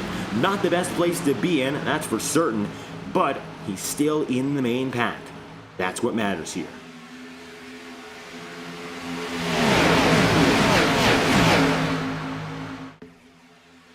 Braxton's going to be there. Meanwhile, his teammates and Mikas and Stroll run up inside the top 10. Vinny Tigner, one of the independent drivers, running solo, finding himself rather close to the top 5, rather close to the podium as well. Currently, it just doesn't look like he's got what it takes to make the move in and break through. But again, now it's time to remain calm, wait for the big moment when everyone heads to pit road, then get back to action. Drivers often face these tricky circumstances where you have to consider when is the right time to make it into pit road, even when your window is decided. Do you go in early, decide to make it in, and figure things out based on whether or not you have the undercut or overcut? Do you go in with a major pack or go by yourself? Typically, the big pack is the best one to go with, and I think that's going to be the case again tonight. When you see some 20-25 drivers go in as once, you can rest assured and say those drivers are going to come in together and they are going to be damn quick. No doubt about it. Vinny Tigner, I'm sure he'd like to be with a big group here, and the teammates will have their own big groups. They're going to be going, of course, from wherever they are, front of the field, back of the field, coming together on pit road and putting themselves together fully. Manufacturers shouldn't really be working with each other. Don't expect them to be in it. It's not going to be the same as what we see in the real world, but you will see familiar drivers taking familiar placements.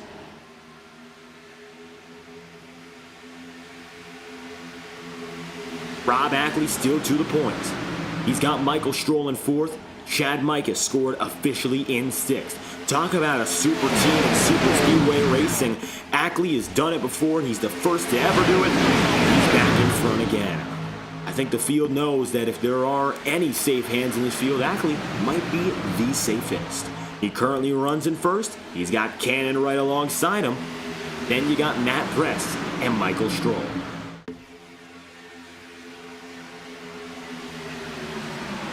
You know, it isn't an Integrity Racing League broadcast if we don't bring out perhaps our best attraction and one of our longest standing. Tom Wetmore, he finds himself now right behind this driver. Chad Mikus is right ahead. It's the number 24 of Thomas Bressi, and of course, we're glad to have FTN's miniature battle cam back in use. And tonight, the focus will be on the number 24 as it typically is in Thomas Bressi.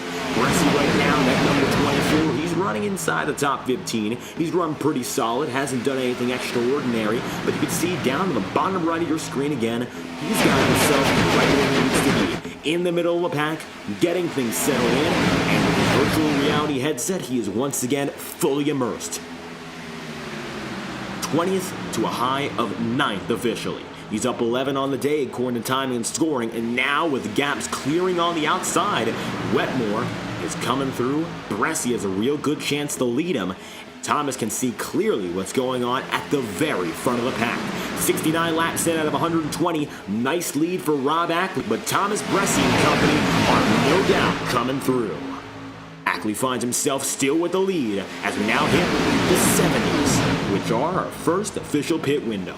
Pit road, the window's open, and now it's time to see who decides to bite.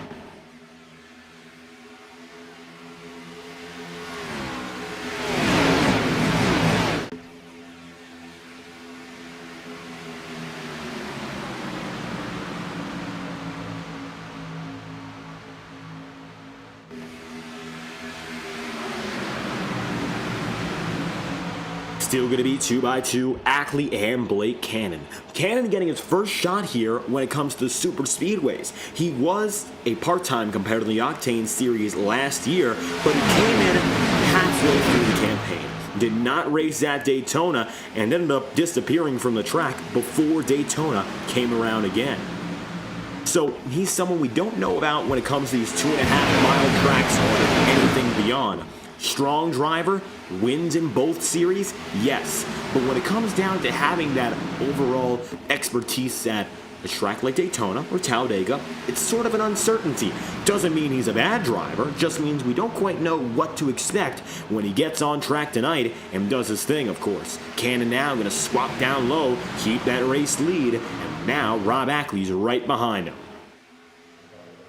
Pit road, seeing our first drivers biting, Matt Press decides to take himself down low and by himself. Press to the point. Looks like now Blake Cannon gets away, but the number 60 heads to pit road, opting low and lonely. Cole DeRoger's also giving the signal, and Cole, number 23, decides to opt in. Cole, for what it's worth, is right now scored in 57th, and he is 24 laps down, but he's still with us here, and he's absolutely still going at it.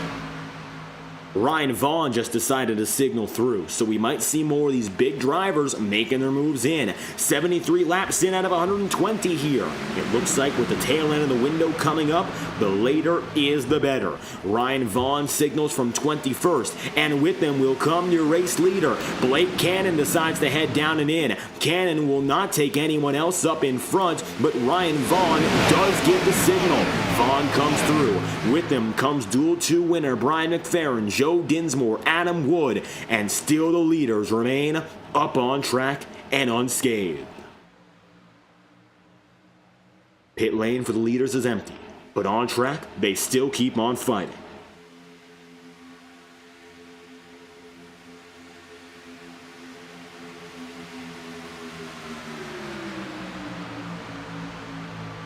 Michael sees Thomas Bressi cut down to the bottom, Bressi making an early move to get himself down low, perhaps setting himself up for the move that everyone needs to make, pit road. And this time by, Wetmore decides to bite. With them, it looks like a few others will come. Tom decides to drop in at number 69, and right behind Wetmore, you'll see right there, pit road, most of which don't decide to make it, but Tom does have some brief followers. As the 69 crew decides to come down and in. You'll see Ryan Vaughn is still going to be there. We see a little bit of smoke right ahead. The caution is out. Cole Fralick and company getting loosened up. Yellow flag is out, and it looks like we got an eye on the case here. Cole Fralick, among others, getting loose. 75 laps in. It's your second yellow flag of the day here. And seeing as it happened, it looked like a stack up going to 1 and 2. Yes, Daniel Foss gets turned around on number 38. Foss with Ronnie Osmer involved. Brandon Lambert sends Cole Fralick loose, but that got him out of trouble. Foss hits Eric McFarland and a few others involved right there. And the incident occurs as McFarland got away. Daniel Foss, unfortunately, spent a few of those laps spinning like a top. As a result, he's down a pit road here. Foss involved with Brandon Lambert, Ronnie Osmer, and Cole Fralick. But it looks like Daniel gets the worst of it. Second yellow flag of the day. And unfortunately, that's going to bring the field back to a standstill. There's Ryan Potter. Potter has been quiet today. Haven't really mentioned all too much of him. And he currently finds himself scored in 39. So he's been out of our main frame for the majority of the night. Definitely thing is going to change as he now gets a second chance. Pit road is going to be busy for those who have not gone down and in just yet. Thomas Bressi, one of which. He's your overall race leader and is ready to get back at it.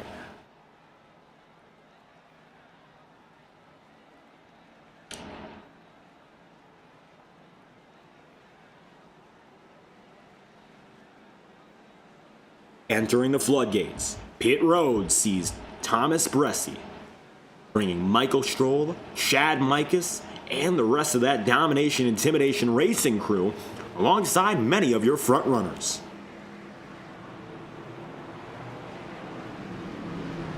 Daco Parka, number 10, given an end-of-line penalty after that incident.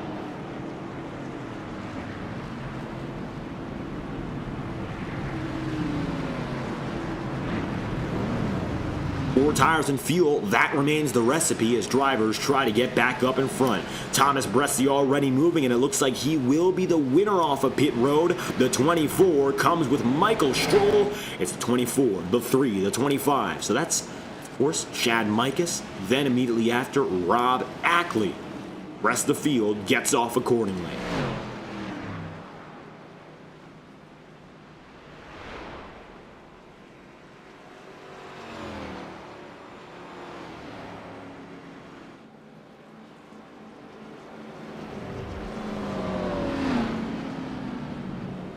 Bressi heads off pit road. Now, of course, got himself a fresh set of rubber, and 76 laps in out of 120. We're going to take a listen inside the engine here with Thomas Bressi, because this could be it. It could be his final stop, depending on whether or not he's saving. Take a listen.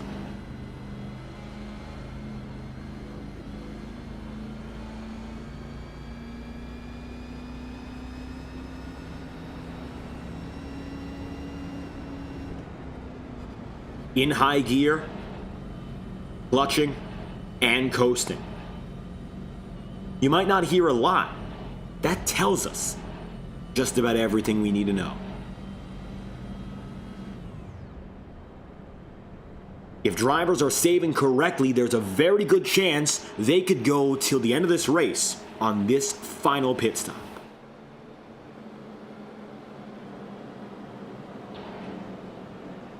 Few drivers are going to wait it out. You see there, DeRozier's in the 23 decides to go back at it once again. There's Jacob Fife. Fife, he's 52nd overall, one lap down. He's going to decide to get his lap back right here, right now. So the 36 gets that shot as we organize to go one lap to green. Once again, restart is tentatively at lap number 78. Although with lappers still here, we should expect to push it back to lap 79.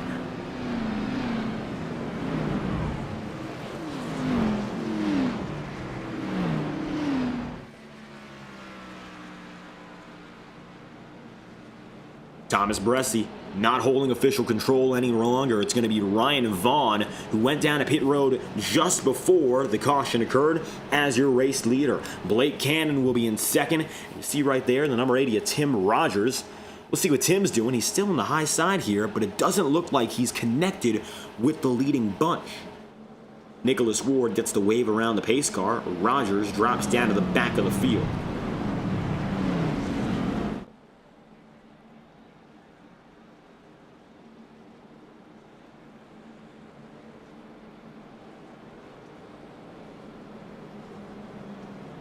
Thomas Bresci finding himself beside Michael Stroll.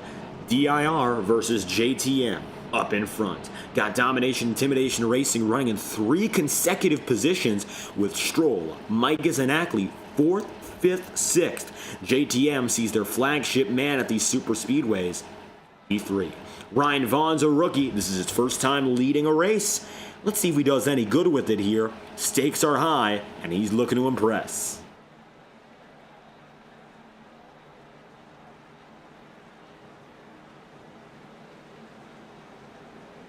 The field will head green for its second restart of the night.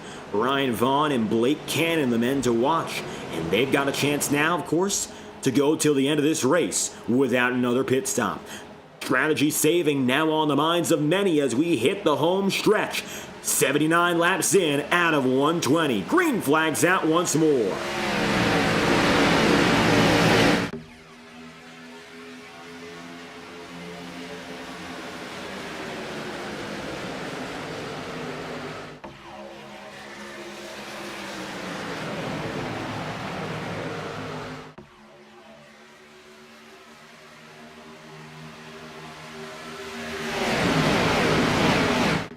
With the green flag back in the air, drivers get things going up in front. Top 30 looks to be rather strong, and they once again assemble a double file. Further on back of the tail end of the field, we're seeing more of that single file conglomeration, including drivers such as Joe Dinsmore, Adam Wood, and currently Ronnie Osmer. So we'll keep our eyes peeled at the front of the field where most of the action remains, and it looks like that's exactly what we need to see here. 2x2, Ryan Vaughn and Blake Cannon.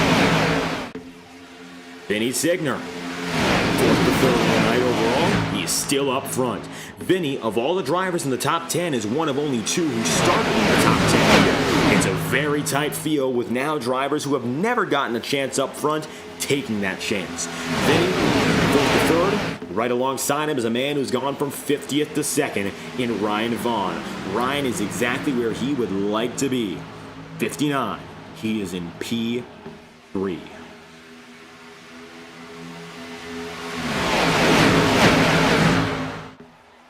We'll see what Ryan can do now up in front. He's got the single file train led by Blake Cannon, a driver who's been trusted all night long with that position. Without a doubt, Blake Cannon is one of the guys to watch as someone who's going to continue to succeed and exceed all night and all season. If Cannon goes for that full-time run, he's got championship level potential in him. And we saw already he has one victory in the Ignited Series. Vinny Tigner, more of the same here in that number 12. Tigner's a driver who competes in the Xfinity cars every week and has now proven a champion in that equipment. So bringing the number 12 team back to Daytona, a track he's gotten great results at before, I think it's just the perfect recipe to continue improving.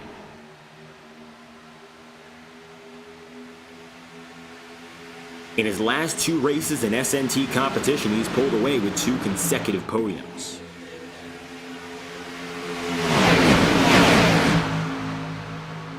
Vinny finds himself now running low, and as a matter of fact, leaves the inside groove. With them, Blake Cannon in the middle, and up top is Galen Gidman. Gidman finds himself lonely on the high groove, though. It looks like Jack Drucker doesn't have enough to get back to him. We have, give or take, 40 laps remaining here. So the question becomes, what do we do with these final 40? There's an opportunity, of course, to see pit road, and we could see it one final time, but based on when we last went down to pit road, there's an opportunity to go the full distance. A driver like Thomas Bresci prepared for it. He went down to pit road, saved fuel, and now he's pushing full on. Kept it at a high gear, got back in for the restart, and currently runs P6. He's on the inside. Then you have to consider the drivers who are at the back of the field, and we're going to show them on our screen right now. Let's talk about a guy like Adam Wood. Adam in the number 45 currently finds himself all the way position number for the timing and scoring right now. He is officially taking a very far back, running about 43rd. Fluctuating ever so slightly, but he is still very far back. While single file up and in front, it's going to be very far a difference. Double file, most of which though are single file, guys like Michael O'Brien. And you take a look back in front and you see what's going on with Thomas Bresci and company as you still take a look on board. He's down to the inside once again, and he's working it low. He's got Ryan Vaughn, he's got the 96, another rookie right there. That, of course, is Josh Gallagher.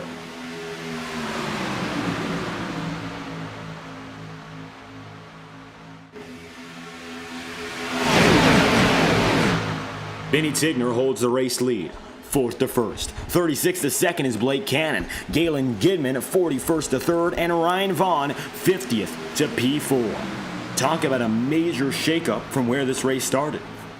3 wide, a little bit of movement back and forth, and that's real risky here.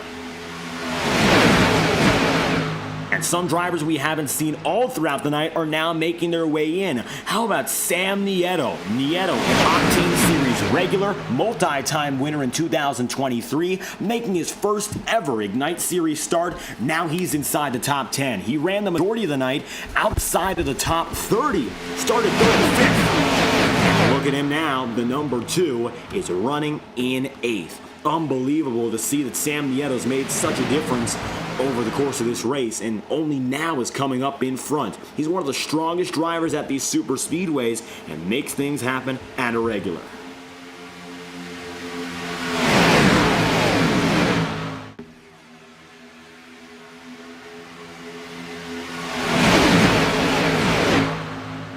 Sam Nieto finds himself still. Taking a ride on board with Sam, you'll see he finds himself maybe in the better position of the 3 wide 4 ring.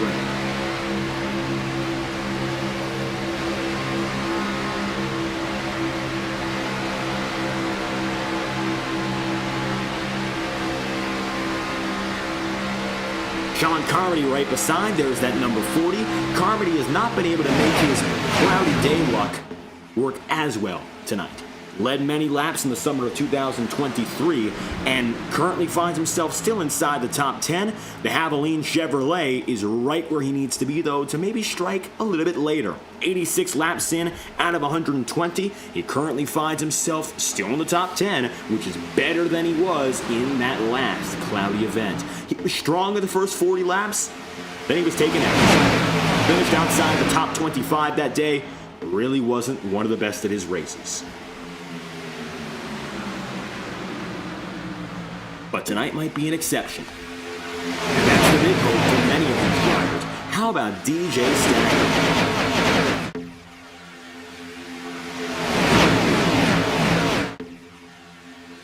And DJ Stagner's a guy we got to talk about. 8th place right now. He is the inaugural champion. The number 64 is one of the most well-acclaimed drivers in all of FTN. He is a 2-time Highline Racing League champion on Thursday nights. On Monday nights, he got the first ever championship in the summer of 2023. A winner on Mondays, Thursdays, Tuesdays. He's about swept the weekdays on FTN. With the exception of that Wednesday, which we don't broadcast on often anymore, he has done it all on any day of the week. Any day, any time, DJ Stagner is a true competitor, and he is often a winner. In the Highline Racing League, he is the best ever driver to do it at Daytona. He has swept the Speed Week procedure now a total of 3 times in his career, and he's done it multiple times on FTN. If the number 64 knows anything, he knows he's got his own back, and that matters about as much as a teammate would for most others. Unfortunately for Stagner, his teammates have not often replicated the same success. Ryan Potter, the number 99, finds himself quite far behind, relatively speaking. Ryan currently finds himself position number 40 in the number 99, and while his teammate holds fort and is up in front, Ryan right now is running in the middle of the field, admittedly middle and back, waiting for an opportunity. Ryan right now, still running comfortably, but just not competitive up and ahead. And that's what you got to look out for. The drivers who decide to go for the competitive aspect or those who are waiting, expecting more chaos. 2 cautions over 89 laps. Overall, not a horrible average, but things could change. Weaving and bobbing, Sean Carmody. I don't want him to call our bluff here, but he could have just come completely undone. We've seen multiple amazing saves so far. We've seen great racing. Minor incidents have kept us away from a completely caution-free race.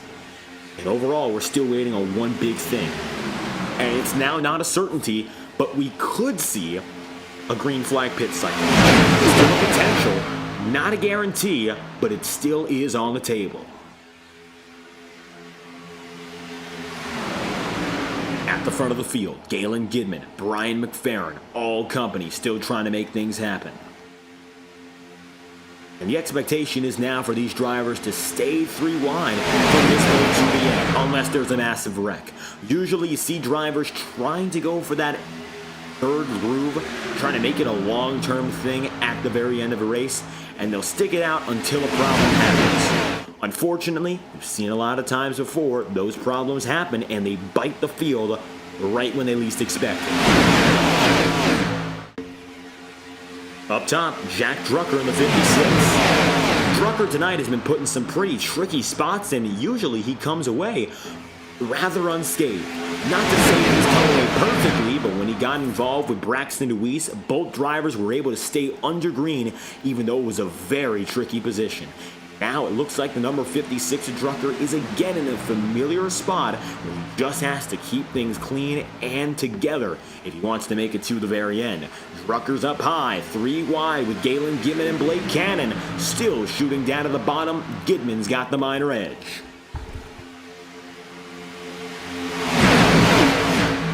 We'll see what Galen can do here. 91 laps in out of 120. 3 wide all throughout. It is now tight and 10 rows deep. You're seeing nearly 30 cars go 3 wide. Now, can they maintain it for any longer? That's the big question here. I honestly highly doubt it, and that's the big problem. Nothing here looks sustainable. For 30 more laps, a formation like this, it would be complete gridlock. Nobody would be able to make any moves, and someone's going to get impatient. Someone's going to budge, someone is going to give. And when they give, we might see some drivers unfortunately have to give up. Side by side, Drucker real close there to Blake Gordon. Still, these drivers are keeping each other real close, and that's the problem.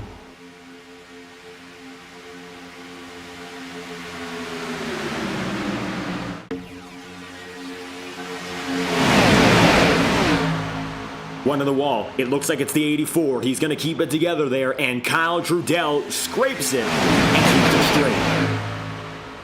That was another very close call. Kyle with DJ Stagner there could have caused an issue, but luckily at speed they save it once again, proving right now that it just comes down to whether or not you've got it as a driver. And currently it looks like, no doubt about it, Trudell does.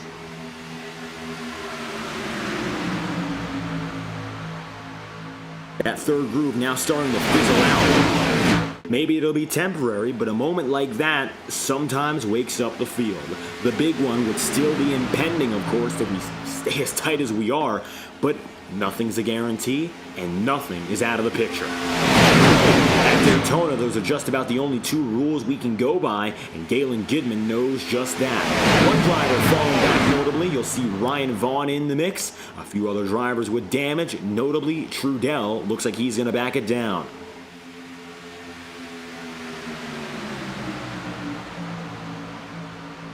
Cody Smith decides to fall back to the second half of this lead group, and you can see a major disconnect here, and a rather intentional one. 94 laps in, Galen Gidman still leading. But now, instead of going full-on 3 wide, we're seeing a small group up in front trying to go for the aggressive approach. The rest of the field, not so much. Jack Drucker again brought up to the front of the field, and here he goes. Drucker to the point. Blake Gordon right there with Blake Cannon being pushed by Blake Gordon and Galen Gidman. Talk about 3 wide with the stakes high. Still, end to end. You're seeing double file, and now getting closer up in front. Cannon with Drucker.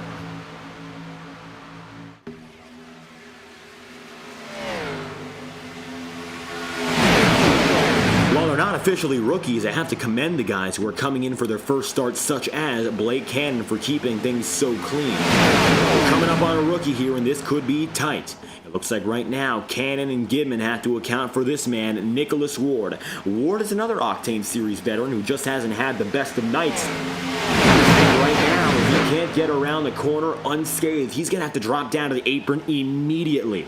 If he stays on track, we're going to see a big issue. And it looks like for Ward, he will decide to stay low, and we might see 4 wide. This is an interesting decision. Ward stays right there. Contact! Gonna take him down to the inside. Ryan Vaughn goes with Nicholas Ward. You see the number 96 come up the track. Carmody and Company. Big incident. Yellow flag is out.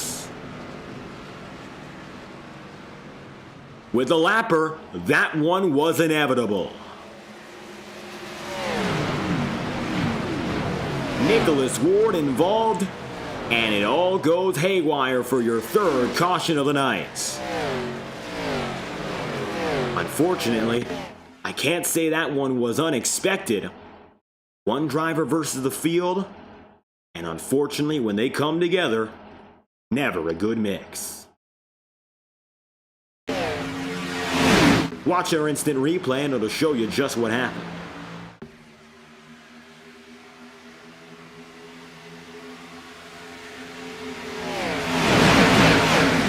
What I think should have been done here is just go down to the apron for Nicholas Ward. I think he would know better than to stay up on the track there, but unfortunately, that is not at all what happened. And Ward ends up getting involved and making contact with Ryan Vaughn, and that's the trouble. Number 96 starts swaying back and forth. That's Josh Gallagher. Gallagher taking Carmody down, and it's just bad from there. Not at all what you want to see, and I really think this one could have been avoided. Just didn't play out that route, as drivers end up hooked back up.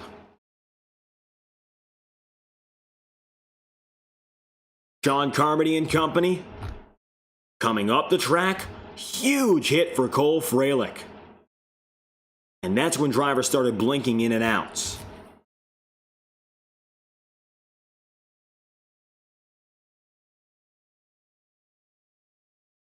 Unfortunately, that's a rookie error from the 97, and the caution flies. Can't say I was a fan of that move, and the worst possible outcome comes from it. Drivers have to suffer.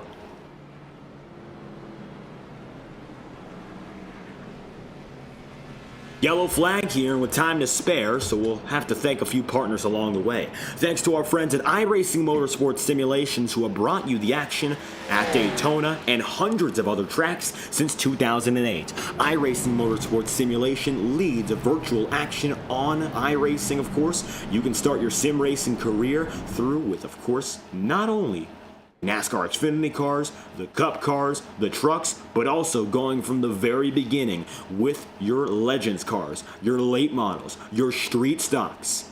And now, another opportunity once again. Winter sales are out of the way, but spring sales are coming very, very soon, so check it out at iRacing.com and start your sim racing career today. We'll be right back as we get things going. iRacing, of course, bringing you the action night with the Ignite 300. We'll return right after this. You're watching live on FTN Broadcasting, and we'll bring you back for our third restart of the day.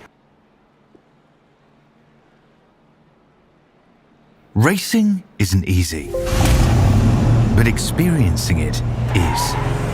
iRacing puts you in the driver's seat with the industry's leading sim racing game.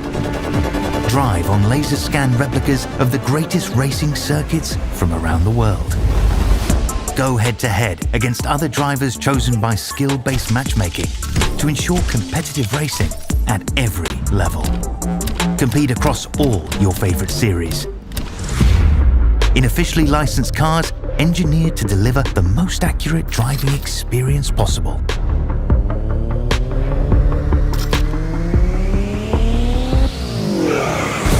Join a race or host your own with players from across the globe.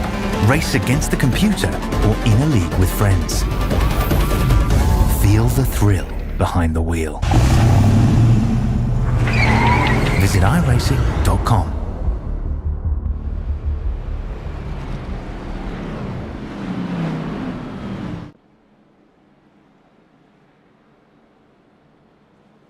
Heading back to green with less than 25 laps to go. Matter of fact, officially it'll be 21 laps remaining. So with that, we always have a great opportunity live on FTN to crank it up, courtesy of our friends at TrackCams22.com. They've been with us ever since our first Integrity Ignite Series race in 2023 and have brought us spectacular angles of all the racing so far tonight. And so we're going to go live and uninterrupted with the best sights and sounds in stock car racing.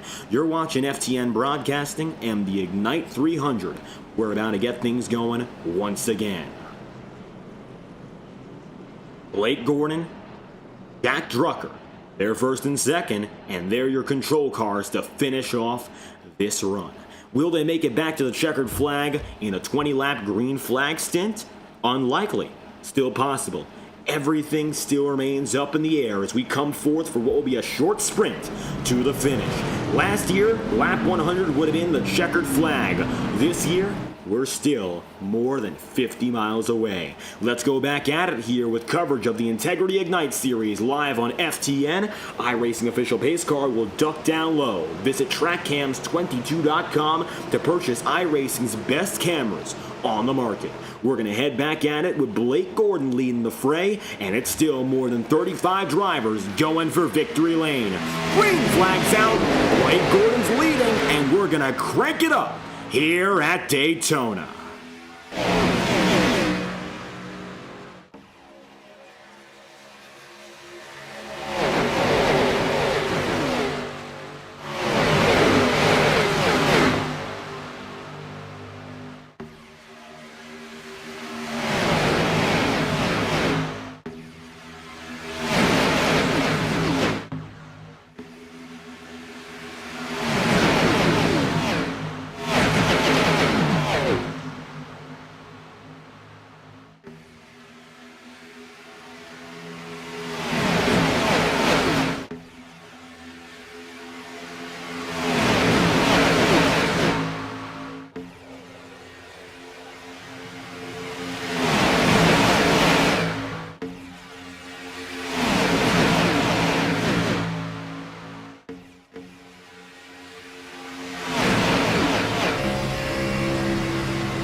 Under 20 laps to go now, and it's 3 wide at the front of the field with Jack Drucker and company holding fourth.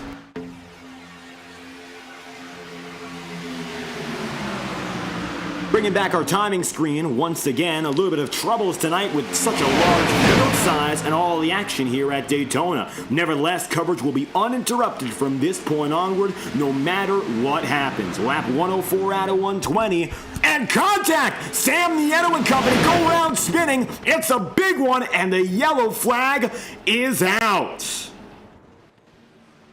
Trouble once again, smoke billows. And we're going to get the replay up for you as a result.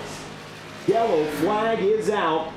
Smoky on our main feed, but luckily, looks like we got the emergency coverage coming in clutch here. Sam Nieto still recovering. Meanwhile, take a look at this as we bring it back to you.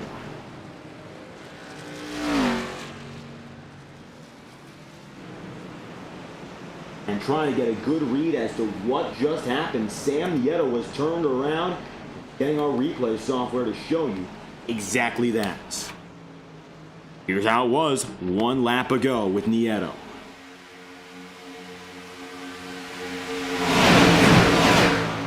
He found himself running 3 wide, and the big issue tonight has been working that 3 wide groove, and it happens again. This time from the very top, a stack up. Ryan Potter into Paul Mikolajczak, and there you go. Nieto into Hamilton, into Tigner, into Hensley. A big one at Daytona, the biggest of the night.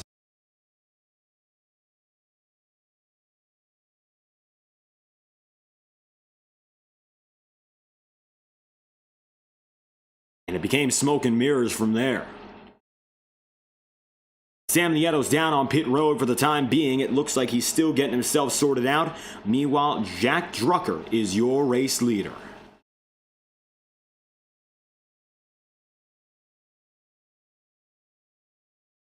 Notably, you still got drivers on pit road who are involved. You're taking a look at some of them who are just getting out. Brian McFerrin looks fine now. He's one of the final drivers on the lead lap. Still, we've got more than 40 going at it on the circuit. There's Cole DeRosiers. For a brief moment, you see him there. Pace cars still getting things put in. 16 laps to go as it stands. Jack Drucker is your race leader.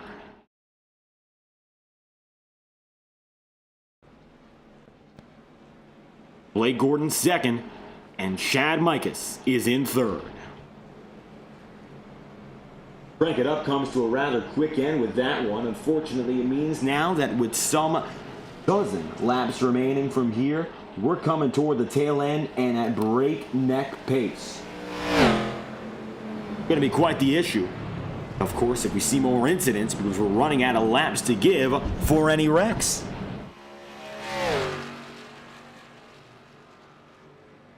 So the end goal remains relatively the same. Just get out of trouble and come toward the checkered flag. Sam Nieto coming up the track, involving multiple others. Tyler Hensley you saw caught up in that one. Hensley currently going to find himself all the way at the tail end of the timing order. Vinny Tigner also involved. Vinny's on pit road, still with quite a few other formidable drivers. Catching some of our best drivers involved. You see there's Vinny Tigner, Gael Brooks, Tyler Hensley, Andrew Hamilton, Cal Filarski.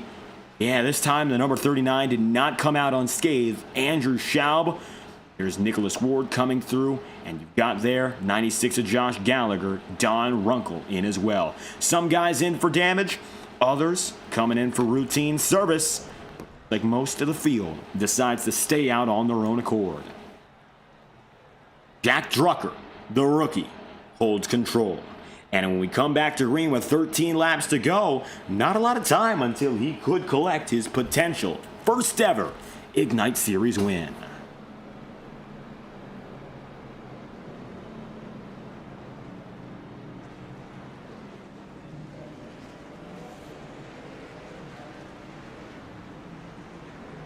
Still waiting for the entire pack to come together here as we come past pit road. So many of these guys still having troubles. Unfortunately, it looks like Roadhouse having to back it out for the night after that incident. Nancy Wetmore in the chat room, thank you for stopping by. Of course, not the best of ends. Tomorrow could be better as the team still grabs the pole position. Wetmore's 10 laps down as it stands, and on pit road, it looks like very little chance for the checkered flag. Jack Drucker, nevertheless, is looking to make some history here and bring the number 59, of course, to victory lane. It's the 56 team of Drucker, 60 further back of Matt Press. Michael Krobach in the number 72, also one of those rookies, up in front. Braxton Nuis in the number 1, the defending champ, has gotten himself up inside the top 10 from 45th up to 6th. Biggest mover on the day so far is tentatively Chad Mikas, the man who's gone from 46th up to 3rd. And Michael Krobach, if he fulfills the 7th place prophecy of last year, he would win. He started in 7th, he's currently 8th, and still has a very real chance to match Cody Griffin's efforts from end to end and come away with the victory here in Daytona. Not an impossible task, but not an easy one either. Will Reichert, another rookie in the number 67, now runs in the 4th row as well, while Jack Drucker looks to get things started for another restart. 13 laps to go this time by. Here we go again. The overcast skies of Daytona have given us little to look at that. And while the skies are clear for one driver, still more than 40 contend behind.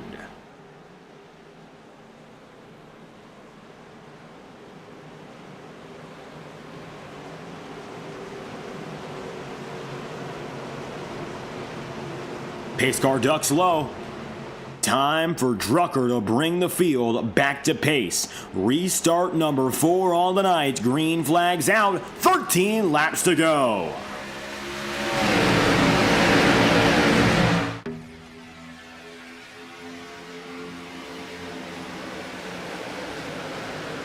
Contact already!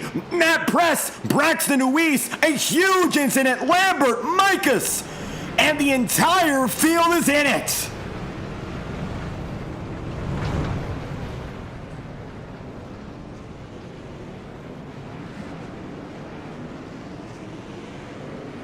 Three words. The big one.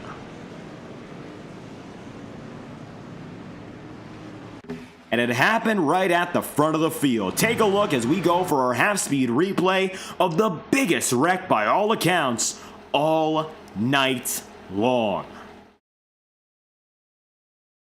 Here's how it happened. Matt Press went for a middle of a 3-wide move with DJ Stagner. He was the guy in the middle. Stagner tags Press, hits Chad Mikas, then collects Braxton Nuis. Nuis into Krobach. Krobach into the 55. It looks like then Sebastian Miller gets contact. Then hits Thomas Bresci. Lambert hits the 29 of Nick Tarbuck. And Chad Mikas comes down, hits Paul Mikolajczyk, then collects Galen Gidman. More contact there. Further stack up in the back. You see the number 84 of Kyle Trudell, Justin Morton. The number 23, Tim Rogers gets front-end damage himself. Ryan Potter barely avoids. And you see Tyler Hensley coming right through as well. There's Potter going through the grass. Trudell. Robert Painco gets damage. Brian McFerrin. Rogers barely makes it out there. Yikes. Right on board with the defending champ.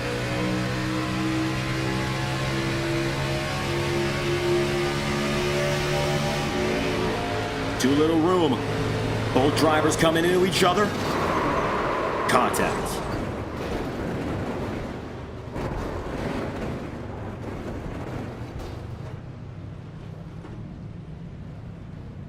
One thing about DJ Stagner, he's opportunistic, and unfortunately right there, he caught the worst of him. Coming with drivers he does not know. These rookies and these veterans, both alike, still got a lot to learn about each other. Yellow flags out, and it'll be less than 10 laps to go when we go green. Drucker remains on track.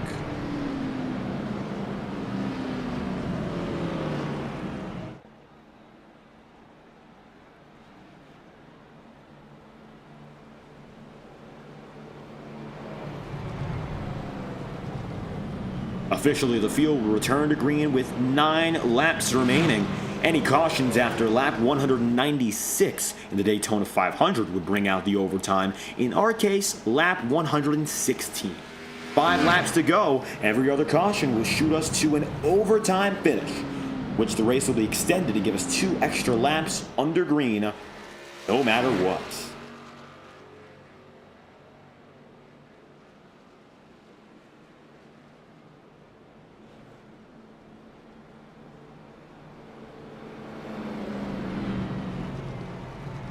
Drucker is in control as the race leader. Second place is Blake Gordon. Third, currently now, looks like it's Will Reichert, is DJ Stagner, of course.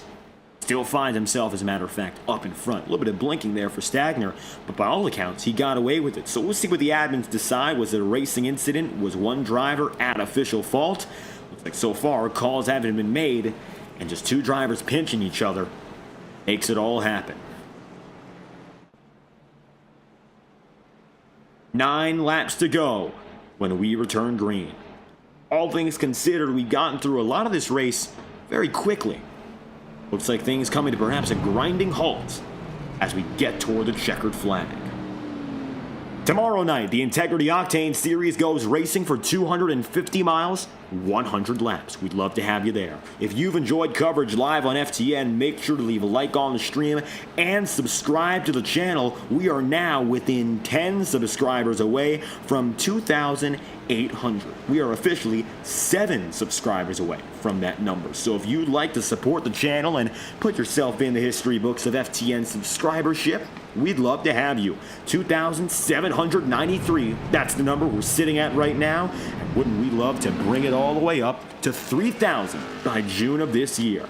And we're on pace to do so. So hopefully you join us. We'd love to have your support. Adam Nunley in the chat room. Michael Stroll running a smart race so far. He's hoping to have a good finish. Of course, here's to hoping for his good finish as well.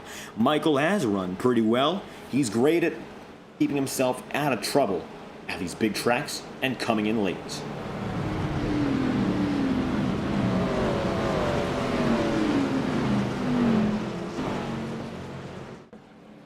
Michael Stroll's first win last year, his only last year, came at the 2.5-mile track, the Pocono Raceway. Last year, 2023, the year before that, he also won at the 2-mile Michigan International Speedway. Suffice it to say, Michael Stroll, he's a driver to look out for when things get big.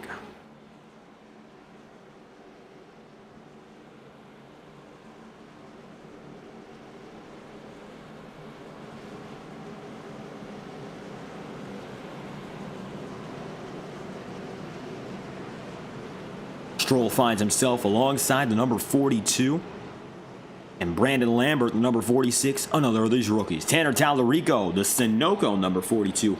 Very quiet race overall for Tanner, but this Sunoco Chevrolet has been strong. Seeing a little bit of front end warping, nothing major, but maybe something to keep an eye out for when we go back at it for this final run.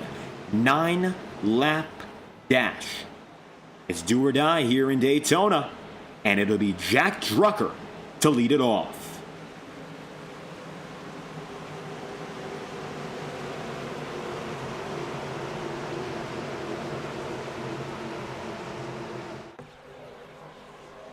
With the field green, Drucker gets things going. Off the start, the number 56 gets the move with DJ Stagner pushing. Green flags out. 9 laps to go here from the World Center of Racing.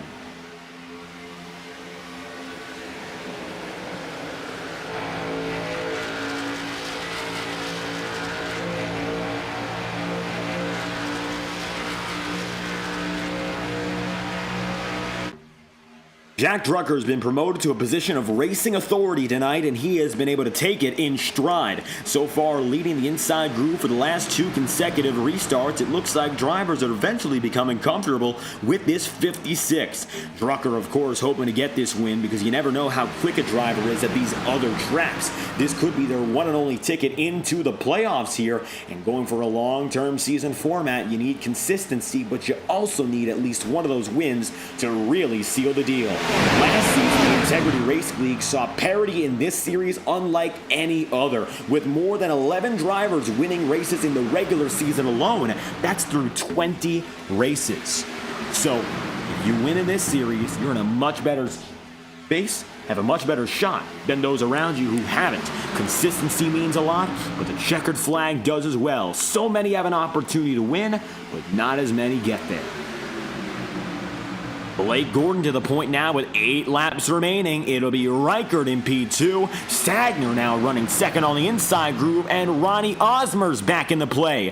Osmer again was involved in one of those first big incidents. Ronnie got himself in there with the lap machine of Nicholas Ward. But now it looks like with time running out, Ronnie's gotten back, repaired all the damage, and he finds himself where he needs to be. 8 laps to go, coming to 7 this time by, and the lucky 7 is up next. We'll see who gets lucky in this race.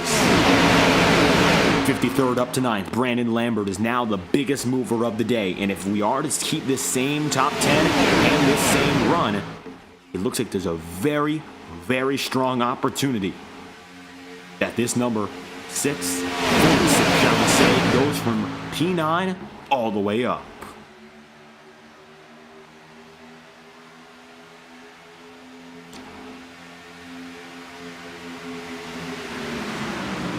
Blake Gordon coming forth for lap 115 here. Keeping in mind, we get past lap 116 each and every lap, counting toward that finish. But lap 116 onward, the yellow flag means overtime racing here in Florida.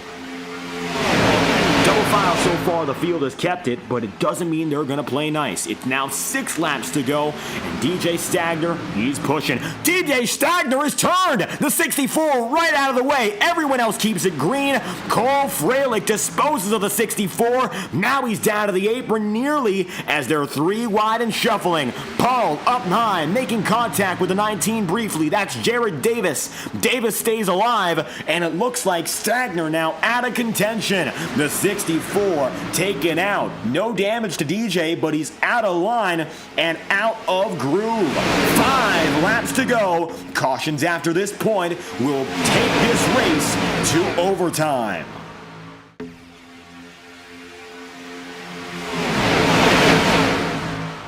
Blake Gordon now leading. The number 56 still stays right there with them. And of course, Drucker makes it move low. Jack Drucker looking to keep the lead and keep a shot. Has Blake Gordon in the wall. Gordon will survive. He keeps things moving. 3 wide, Cole Freilich sent. So is Ryan Potter. Another big shuffle and another big incident. Michael Stroll involved, and the yellow flag is out once again.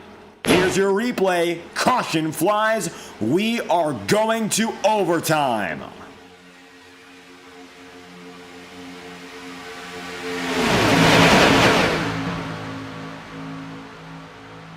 So we're going to have ourselves a 2-lap shootout here in Daytona. Here's a replay. It'll show you just what happened. We're under pacing as things get nasty in Daytona. Freilich sent out of line. Drivers bobbling back and forth. Lambert shoots up the track, hits Will Reichert. Ryan Potter gets sent. And then Michael Stroll up in the wall with Nick Tarbuck and Jared Davis. Overall, 7 drivers involved in the immediate contact. Vinny Tigner slides. There you have it. Michael Araya involved. Tyler Hensley, Ryan Potter. It looks like the number 98 as well of John Steele. Yellow flags out for another massive hit.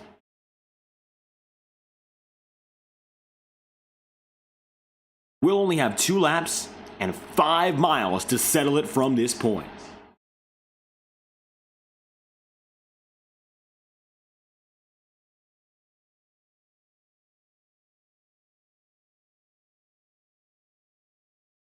Overtime procedure in the Integrity Racing League will follow the rules reflected in the dual races, which we saw earlier this week. 1 overtime attempt. That's all we have. If we waste it, as in we don't get to the very end of this race in one piece, then we'll finish this race under caution. A yellow flag flying from this point onward will end this event officially. As a result, our field will be determined in position by scoring loops across the circuit, and the race will conclude as is. If we get to the white flag, however, the race will be official regardless, we have to get to the checkered flag, but drivers will be able to race their way there no matter how many incidents or no matter what the incident is. The race goes until one driver crosses the checkered flag and wins. That's what it comes down to. So for the hope of the field, of course, is that we don't have to go through and use one and only one overtime attempt and have the yellow flag fall. That's the end goal, to avoid such a fate.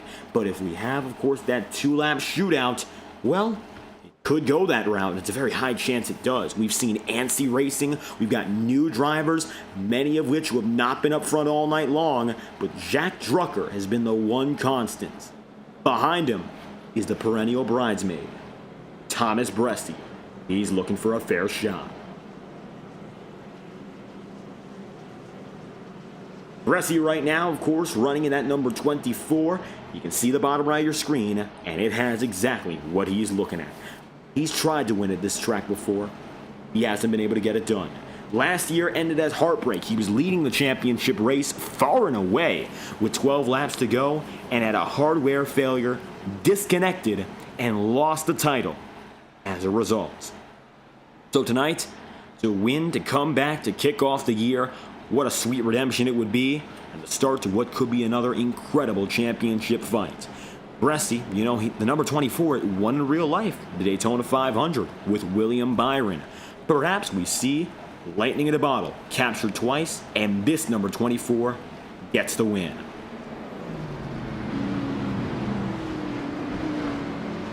One lap to green.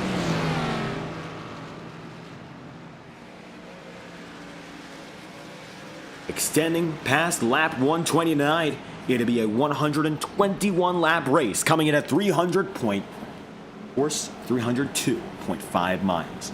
A little bit longer than what we expected, and now we're going beyond any territory we've seen before in integrity racing history. It's our longest race in the modern era. Now it's time for these two drivers and the men behind them to settle it. Jack Drucker's first career race has come with many highs and a few lows. He's gone from 6th to 1st on the day and currently finds himself in the best seat. In the catbird seat is Thomas Bresty, an experienced veteran who's been here and done it before. Gone from 20th to 2nd in this event. And I'm sure he'd love to show he's not done. He's not down. And as a matter of fact, he's only just getting started. Ronnie Osmer, rookie, involved in an incident beforehand, and he's now got a real shot. 5th to 4th, Sebastian Miller. He's seen his dominant teammate taking out an incident, and of course, Rob Ackley. Why not? He's got it there, 47th to 5th. Currently, he's one of the biggest movers. The biggest mover currently would be dead last to 9th, Paul Mikolajczyk. How about Paul going from 58th to P9? The last to first challenge is still alive. 5 miles in the Integrity Racing League's biggest race ever. Only 2 laps remain. More than 40 drivers are still in contention, but only one will go home a victor. Pace car dives low. Could be for the final time tonight. Jack Drucker gets the ball rolling. 2 laps to go. Green flags out once again. White flag would make it official. Yellow flag, and it's all down to pacing.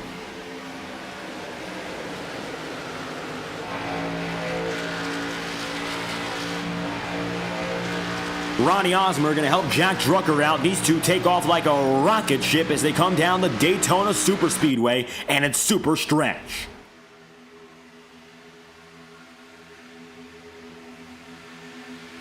Thomas Bresty, stride for stride, matching with them. Sebastian Miller right there on the top group. We see a little bit of movement. Jacob Fife now trying to work with Casey Shue. They're 3 wide further on back. Right now, it doesn't matter. It looks like it's going to be 1 lap to go, and it will be official. White flag flies. Drucker with a minor advantage. Thomas Bressi right there with contact. Bressi saves it. We keep it green. 4 wide right behind. Nikolajczyk involved in contact. Tanner Talarico and others, they all get involved. Meanwhile, further up in the front of the field, still watching the fight. It's going to be side by side, up and ahead. Back straightaway battle. It's going to be Thomas Bressi going at it toe to toe. Meanwhile, he's got Jack Drucker right there with Drucker still going at it into turns 3 and 4. It's going to be Drucker leading into the final 2 turns. Side by side, Bressi is with Rob Ackley. Ronnie Osmer right there as well. Drucker coming through with 500 yards remaining. The 56 is uncontested at the line. Jack Drucker, the rookie, wins in Daytona. They wreck after. And past the start-finish line, it gets hectic again, but Drucker wins. 93 thousandths. That's the difference.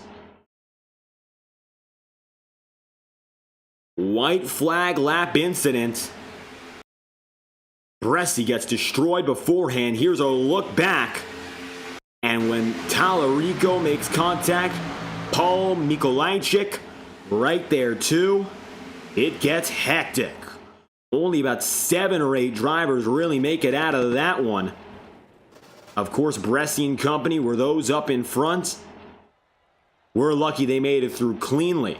By the time footage came back in, again, they raced down the back straightaway. They were just fine. Bressi had the momentum, pulling it back, and Drucker shot through. Drucker, with that launch from Osmer, made the difference. And what a finish for the rookie. He seemed poised when he got the restart again and again and again in his favor, and he blocked to the line, taking Bressi out in the process. Drucker wins. And now he's celebrating, burning it down, a champion at last.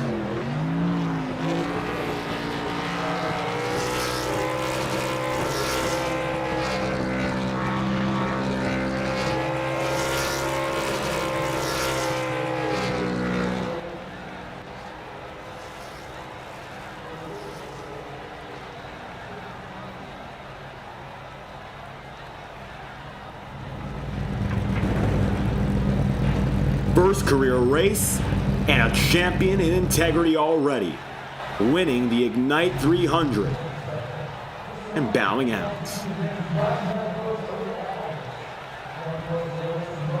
Before we go through tonight's race results, let's talk about, of course, this event. From top to bottom, a very impressive run from your race winner, Jack Drucker. Kicking the race off in P6. He leads 21 laps, wins tonight. Now, we can get through. We'll hear, of course, from your top 3 momentarily. But first, Blake Gordon, P2 to Jack Drucker. Ronnie Osmer finishes in 3rd with Kyle G. in 4th, and Sebastian Miller coming away in P5. Ackley 6th. Cole Fralick then in 7th. 8th place, Thomas Bressi. 8th goes to Paul Mikolajczyk and Don Stevenson. P10. 11th place then and there going to be Nick Tarbuck in the number 29. Gael Brooks, the number 71, in 12th. 13th in Vinny Signer. And Brent McClendon, 14th position. Justin Morton going to be right there. Then you got a little bit of his timing hiccup there. McClendon and Morton both scored 14 tentatively. Officially speaking, Justin Morton is 14th. McClendon way far out back. Then you got 15th in Cody Smith. Brandon Lambert is 16th. And then from there, Don Runkle is going to be scored P16 as well. officially again. 16th goes to Runkle. 17th, Brian McFerrin. Daco Parka will be in 18th. 19th and 20th go to John Steele and Blake Cannon. Michael Stoll is 21st with DJ Stagner 22nd. Jacob Fife 23rd. Will Riker 24th. Jared Davis 25th. Josh Kreisman in 26th. And Braxton Nuis 27th with Michael Krobach in 28th. Then from there, got Casey Shue.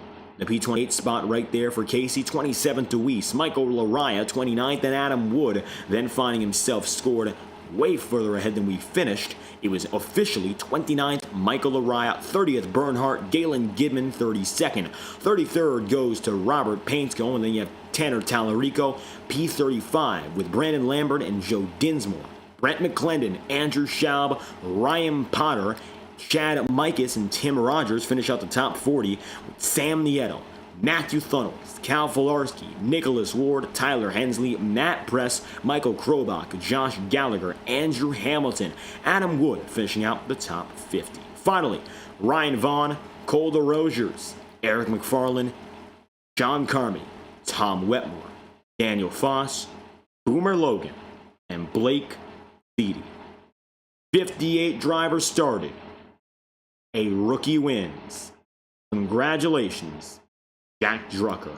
Let's hear from the winning man himself. We'll bring up to the broadcast booth an impressive performance for a newcomer. Made it look easy, especially at the very end. We're hearing first and foremost from the man himself, Jack Drucker. He's coming in momentarily, it looks like. Not currently available for comment, but we're going to drag him in no matter what. There he is.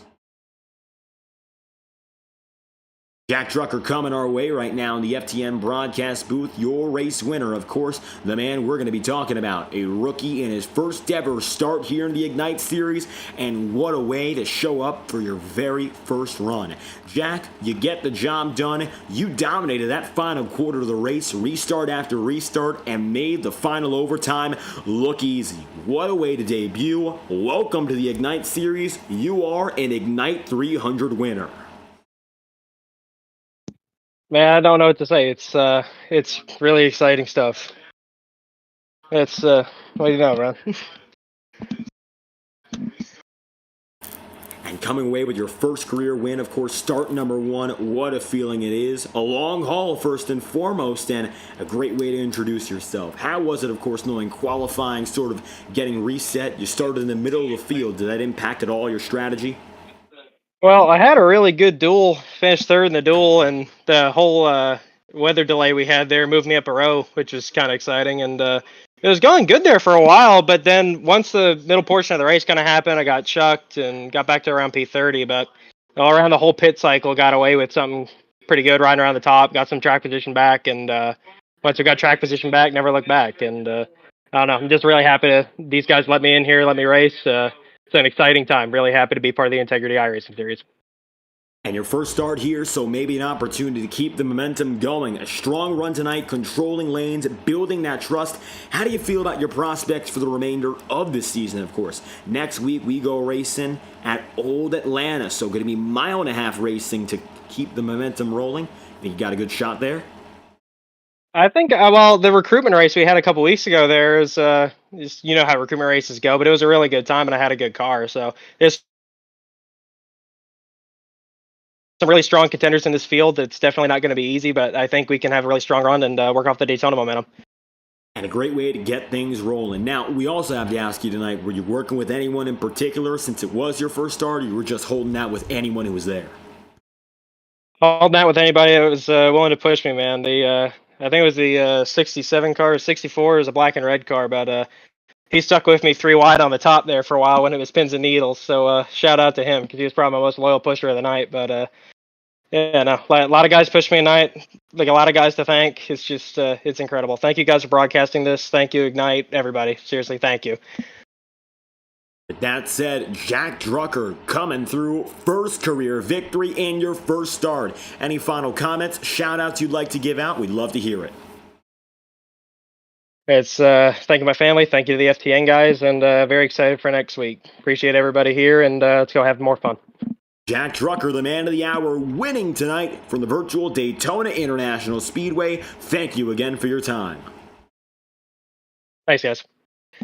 Drucker on the move, and tonight a veteran finishes in P2. That's the man in the number 13, Blake Gordon. We're playing it back from the beginning of this restart, and you can see there the number 13 is pretty far behind when all got going, so Blake absolutely got things through just right. The Endeavor Racing number 13 crew just shy of victory. The difference was 93 officially thousandths of a second. But Blake, not a bad way at all to start this season, getting yourself a podium and a top two with that. Welcome back to the podium circle. Yeah, howdy. Glad to be here. That was a bit of an adventurous race. And no doubt about it, risky from beginning to end. So the number 13 team, 34th to second, first and foremost. A long way to climb in the qualifying order, but there was a lot of time to do so. How was the strategy tonight? A few cautions early, a few more at the end, and an overtime finish. I was just riding around. Honestly, it's, these races, you kind of just sit there in line and you just end up where you end up.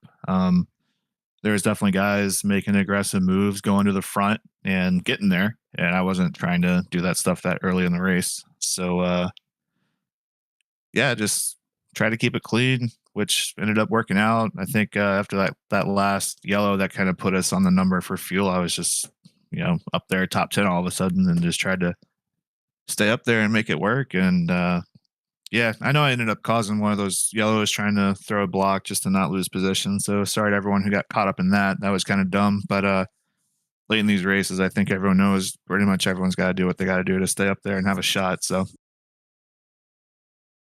we were there to the very end with that opportunity. Oh, so close to victory tonight. Overtime finish once again. Strategy game, though. We didn't see a lot of opportunities for that sort of green flag racing. The pit stop strategy, anyway, didn't come without any form of caution. So yellow flags kept everyone in check there. Were there any differences in your strategy with your team at Endeavor Racing, or you just went with the flow? all with the flow. It's hard to make a plan for these type of races. Most of my team ended up getting wrecked or blowing their own engines early in the race, so I had no help. That one of those yellows came out like a lap before we were all supposed to pit. So like right when the cycle started, it came out. We needed it. We needed those green flag pit stops to break up the field and kind of get everything settled down. It's a shame we couldn't get it done, but yeah, that's always my plan for these races. Go with the flow. Last 25, 30 laps, wherever I am, that's where I am, and we'll just go from there. I mean, it's so hard to come in here and try to have a plan because you just never know what it's going to be like. So hard to make a plan for something so unpredictable. Blake Gordon, P2 on the night. We're moving on to the old Atlanta next. Before we head down to Georgia, any final comments or shout-outs you'd like to give out? No, just, you as always for doing the broadcast, the admin team for putting the show together. 60 cars tonight was awesome. Yeah, it should be a fun year. Glad to start off with a P2, and hopefully we'll talk to you next week at Atlanta. Blake Gordon, second place on the day here for Endeavor Racing, bringing the 13 back to the top three. Thank you for your time. No problem. See you. And with Gordon on the move, former ARCA Menards Cup Series, of course, driver. Their ARCA Cup Series, of course, the Menards Series. Ronnie Osmer's been through in the real world ring, and he's with us tonight in his first ever Integrity Ignite Series start. Great to have the number 55 here, who proved pivotal in Jack Drucker's win. You were holding on there for dear life with that number 56 till the very end, and it pays off quite well, Ronnie. Third place to kick off your season. Yeah, it was a great run. Was definitely going back and forth through the field the entire run. And, was thankful to be there at the end and have a shot at it, and had to take a shot to go for the win. I wasn't going to be happy finishing second. Very close there to getting that race victory. So first and foremost, walk us through the plan in those final two laps that got you so close in the first place. Just going through, I started the plan with about 20 laps to go, seeing Chad and Cole around me, the guys I know from racing with other leagues, and I knew wherever they were going to go, I was going to try to go with them, but I was stuck on the bottom, so I was just trying to make the best of track position, and then at the end there, I just after all the chaos, I ended up third, and plan was just to try to push the 56 out front and then make my move.